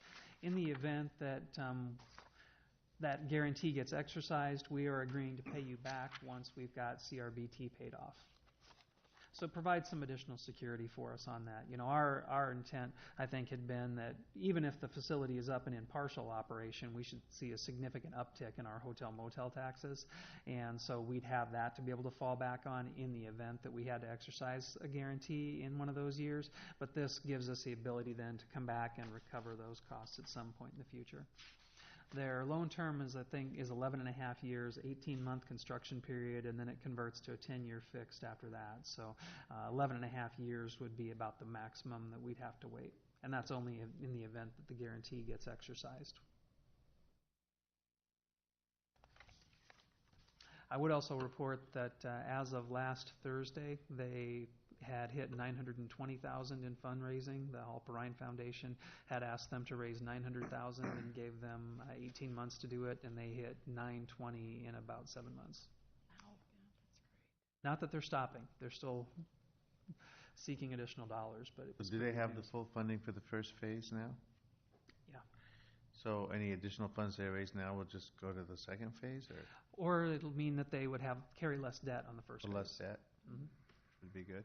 Yep. Good for everybody involved. Yeah? Okay. Other questions on that? Number 6 is a resolution approving the updated pay-for-performance policy. This is something that HR has been working on with a working group of department heads and other staff here at the city to come up with some changes to the policy.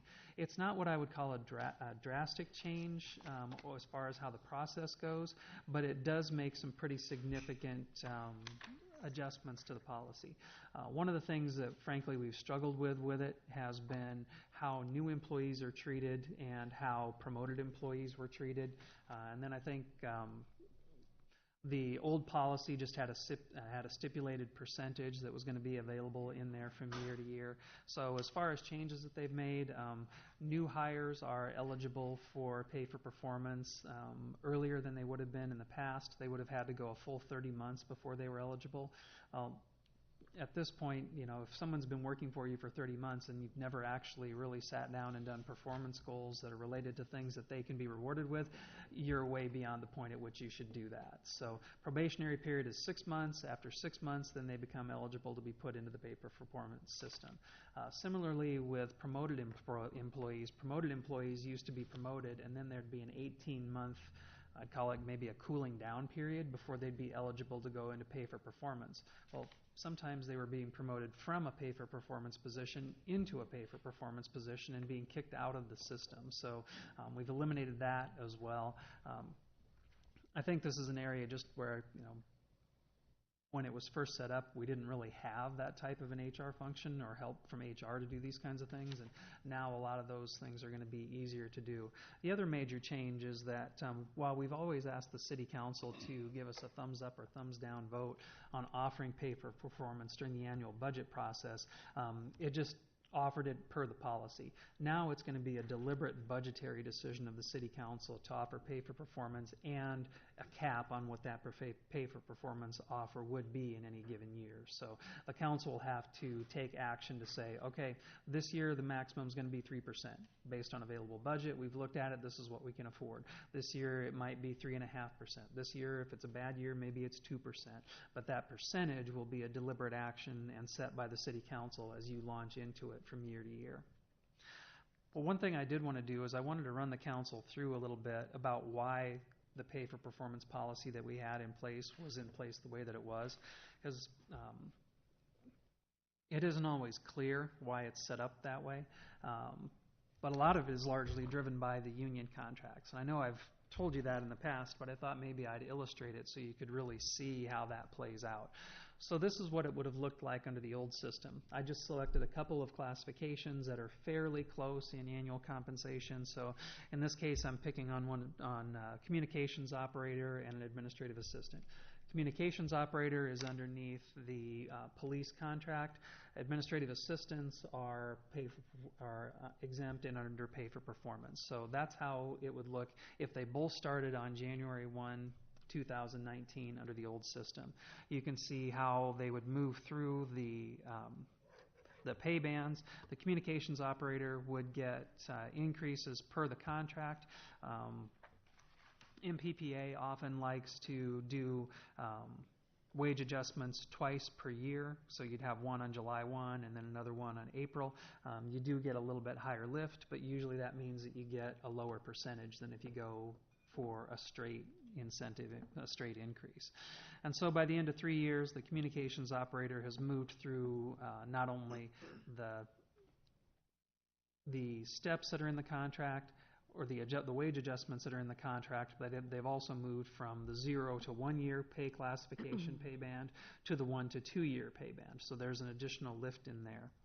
And so you can see that when they both start, the administrative assistant was making just a little under $1,000 a year more. By the end of a couple of years, they're actually behind. And so the pay for performance system was intended to really just try to provide some parity between those two as they moved through that.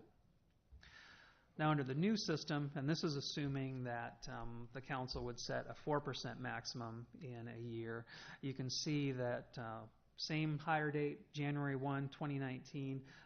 The two wages do true up again, but they would true up about 3 months earlier. Because based on when this person would be hired, they'd be eligible for, their first time they'd be eligible for a pay for performance increase would be 4/1 of 2020. That'd be the first time that they'd could get an increase. And this is assuming that they'd get the full 4% max. Now, if the council sets something at 4%, in practice what happens is that 0 to 3 becomes what your normal evaluation is based against.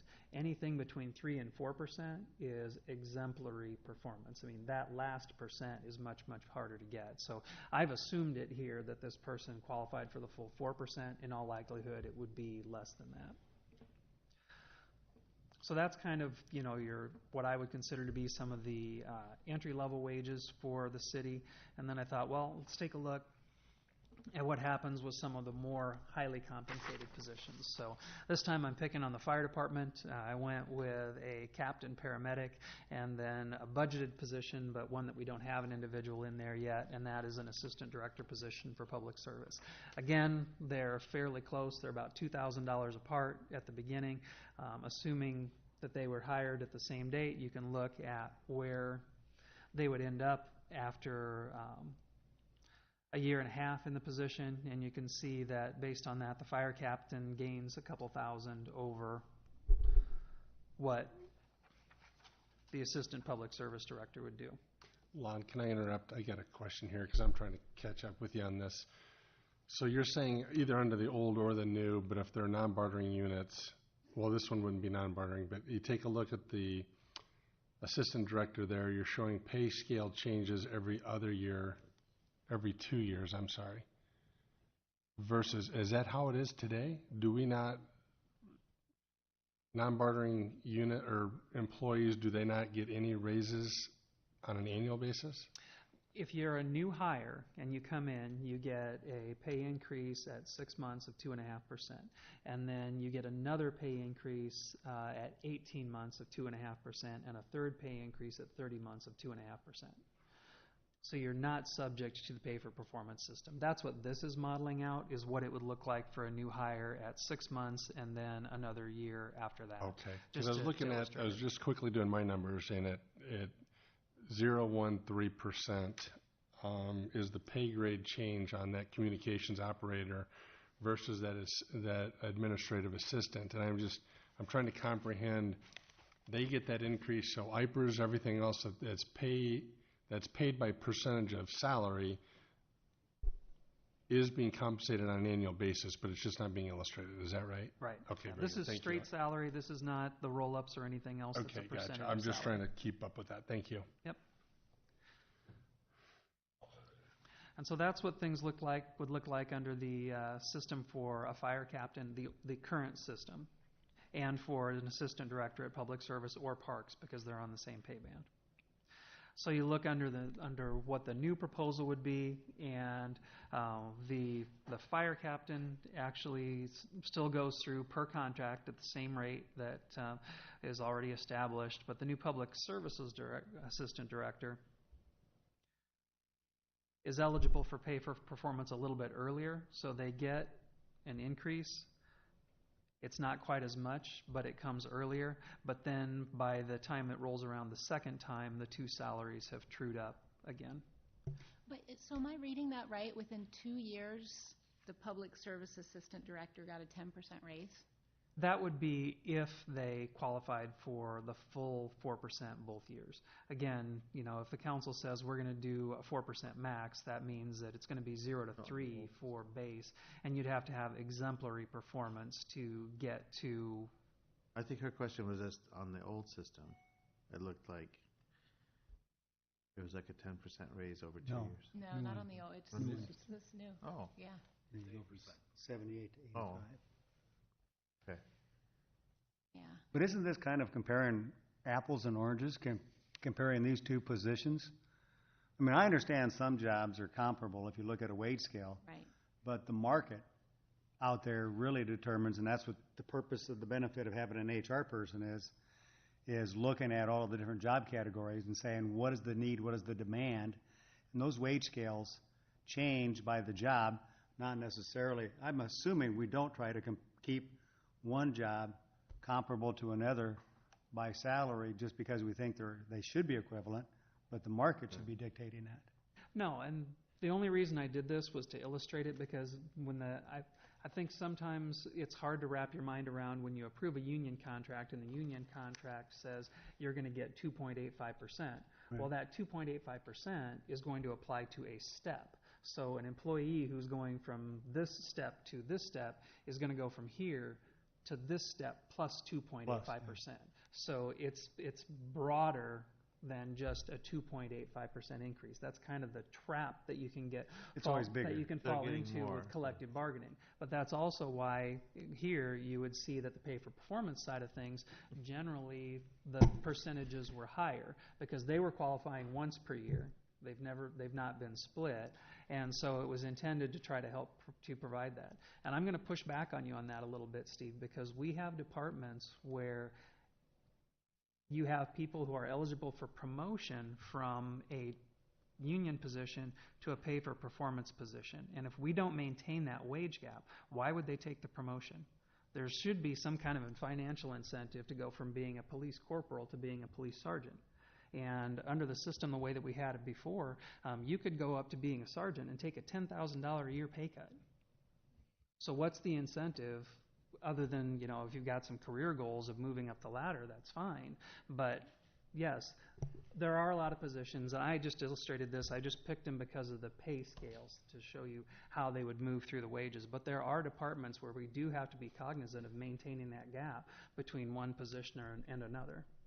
Within the same department, I understand that. Right. I understand the verticality of that. I would not try to say a person in the fire department should be comparable to a person in parks. Right. I mean, I don't see the comparability there. So no, and within a department, I understand what you're saying, and I agree with that. Yeah. And the only reason I did it this way was just to show you side by side at comparable or fairly comparable wage scales, how they would move through the system on the old system versus the proposed new one. And again, it comes back to whatever the city council sets that percentage at is what the target is going to be for those positions year Now, over under year. the new system. Yeah, under the new one. Not under the old system, Yeah. Under the new one, it was stipulated as part of the policy, so we just carried it out every year. This amendment to the policy makes it a deliberate budgetary decision by each city council for what that amount should be. Looking at like the fire captain's position, or even on the bartering side, what if you were to lay that side by side with the CPI? What would that look like? Do you know, just off the top of your head? It varies a lot from year to year on CPI. There have been years where they've been ahead of it, years that they've been below it. I think our bargaining agent has that. Let me see if I can get that for you. I was just curious because I know the CPI. There's good years, there's bad years, but also too, it's a reflection of market, and I just kind of think that's still a good idea too. But that's yeah, and I don't want to get too far into the way that Iowa's collective bargaining law works, but with the way that is set up, the market for firefighters, they'll define who your peers are, and so we can say, all right, we want our firefighters to get 2.85%, but if Dubuque and Ames and Coralville and everybody that we compare ourselves to is settling for 4%, and you go in front of an arbitrator for it, they're going to say, well, the market's 4%. So when you're dealing with the collective bargaining environment, market is kind of artificially set for you. Right, and when I take a look at these that get given to us here, when we're showing the comparables, I get a little concerned about, well, okay, this city went to this or this city went to that, and here's the cap, here's the entry level, here's the medium. I'm always a little concerned about, it's kind of like gas prices. It just depends on what the day. Everybody gets up, get your cup of coffee, and you go look at the street signs and say, yep, gas is up to $4.69, so I guess we'll follow suit. And I'm a little concerned with that philosophy, but I guess that's the difference between the different entities here. So thanks for and that's clarifying where, that. especially when we get into CIP, we want to talk about doing a full-fledged compensation study, because we've got, as we've gone through the reorg, we've put some positions on the books and done some things where there are not necessarily what I would consider peer-to-peer comparables out there in other cities. I know Paul Draper, before we actually made the change, was always fond of saying that, our police captain would have been a deputy chief in another community, and that was exactly true. And if you look at what some of our other positions are doing, a captain in Marion might be doing what a lieutenant does in Cedar Rapids. That we actually have to get down to the point where we're not just comparing job titles, but we're comparing job functions and what those individuals actually do, because that'd be a much clearer representation of market. In some of the surveys that I understand that have been going around, do we ever ask, this is just a general question, is compensation the number one thing? Or employee satisfaction? Yeah. There's actually a lot of data that shows you that if employees are measuring their job satisfaction by their paychecks, that you've got a lot of work to do on the culture of your organization and your work environment. If people are happy with where they work and they buy into the mission of the organization and believe in the mission and what they're there to accomplish, compensation is a lot less of an issue. Right, and that was kind of my question, because back to Councilman Jensen's comment is in some departments, I could see where salaries being given up would be, because there would be maybe possibly higher ranking or more job development or career building and things of those nature. So I was just curious. I was just a general question as to where do people set across the board as far as on their satisfaction, if wage is truly the number one, or if it's health care, or if it's vacation, or if it's some of those other things. So. Yep. And that's part of what we intend to work on. I mean, we pay for performance. This is a big thing with a lot of moving parts. We didn't want to try to bring the council a new policy and couple it together with new forms and all that other stuff all at once. This was to get the new baseline policy in place. Once we have that adopted, then the next task is to start going down the line and start developing the new forms, the new process. The other thing I would say I missed, this one does have more frequent touches. It's got a 6-month touch requirement versus holding everything to an annual requirement like the old one did. Thank you. I have a quick comment on I think we might be missing some, or I am, because it kind of ends, it's this last page on the manager's memo where we got this. But I'm going to reference the second section, progression through pay range. And at B, C, and D, the increases offered at different time lengths, as you point out, for continued satisfactory performance. I just have a problem with the word satisfactory. That's a C, and as a former teacher, that's a C. So satisfactory is you keep your job. I think people should be rewarded with incentives for above satisfactory performances. So I don't know if it's just a language thing, but our motto is reach higher. We're giving frequent increases. I would personally, anyway, ask that we step up how you earn it, because it's pay for performance. Satisfactory is you're doing your job description, you know what I mean? Like, I read that and I was like, wow, I should get a job in municipal government. Do you know what I mean? So yeah. I don't know if it's just me or not, but satisfactory doesn't make me want to, dole out increases. Yeah, and that's normally expressed on the actual evaluation forms themselves. I mean, if you've probably all seen them, they have some kind of a number scale, and it starts and goes up and down based on satisfactory, exemplary, and then translates into an overall score. But that's where that would be reflected. Yeah. By myself again. No, Usually, there's if no you're perfect. ranking 1 through 5, 3 is in the middle. That's satisfactory. Then it's like above and exceeds and below and doesn't even meet.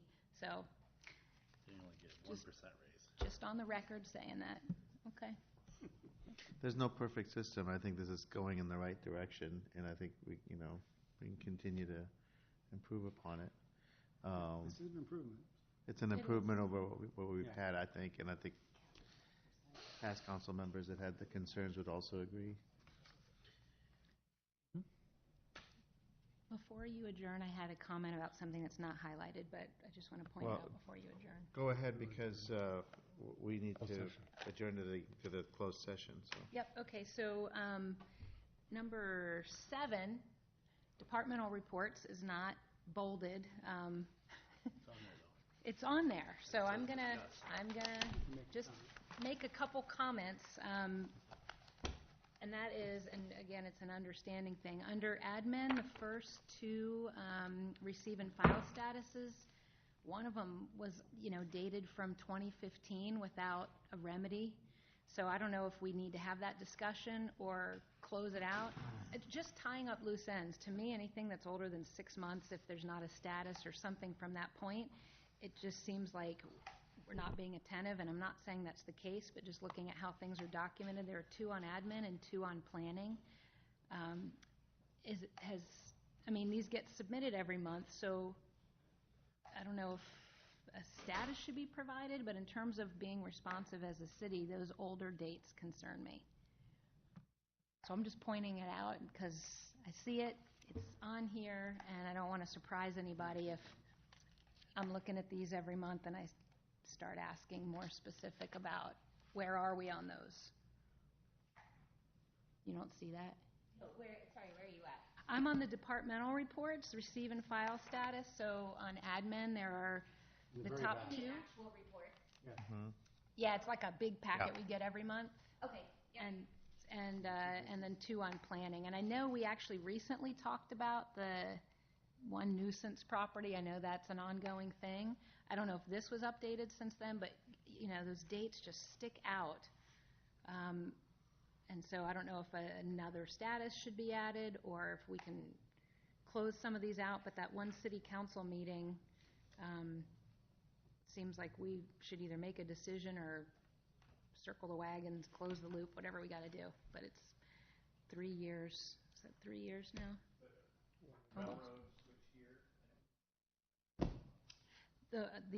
For planning? Now, the one under admin is the video methods, and that's just, we need to put on there where that's at. It's part of the technology upgrades for here. So it's in the CIP. We would just need to note it on there. And then Sunny Ridge, normally I won't close those out until they're done. We've got the last reading for the Sunny Ridge Urban Revite coming up, so then there'd be an NFA date. So Then it maybe would come off. exactly what you just explained under action or something, so that then Something's we been know done. that there's moving forward. Because by looking at this, it's hard to tell, and it just seems like it's static for 3 years. When I know it's not. I actually talked to Terrell 2 weeks ago, so just calling a little attention to that because we get it, we see it. That's it. Thank you. All right, at this time, I'd like to make a motion to adjourn to closed session regarding litigation as permitted under section 21.5, subsection 1C of the Code of Iowa. Okay, it's been moved and seconded to adjourn to closed session regarding litigation. I have reviewed the proposed subject matter for the closed session and find the same to be appropriate under Iowa Code Section 21.51C. Thank you. Have a roll call vote, please. Ms. Etzel? Yes. Mr. Jensen? Yes. Mayor Abu Osley? Yes. Ms. Cadelia? Yes. Mr. Brandt? Yes. Mr. Stronach? Yes. Okay, the motion is approved. We're adjourned to closed session.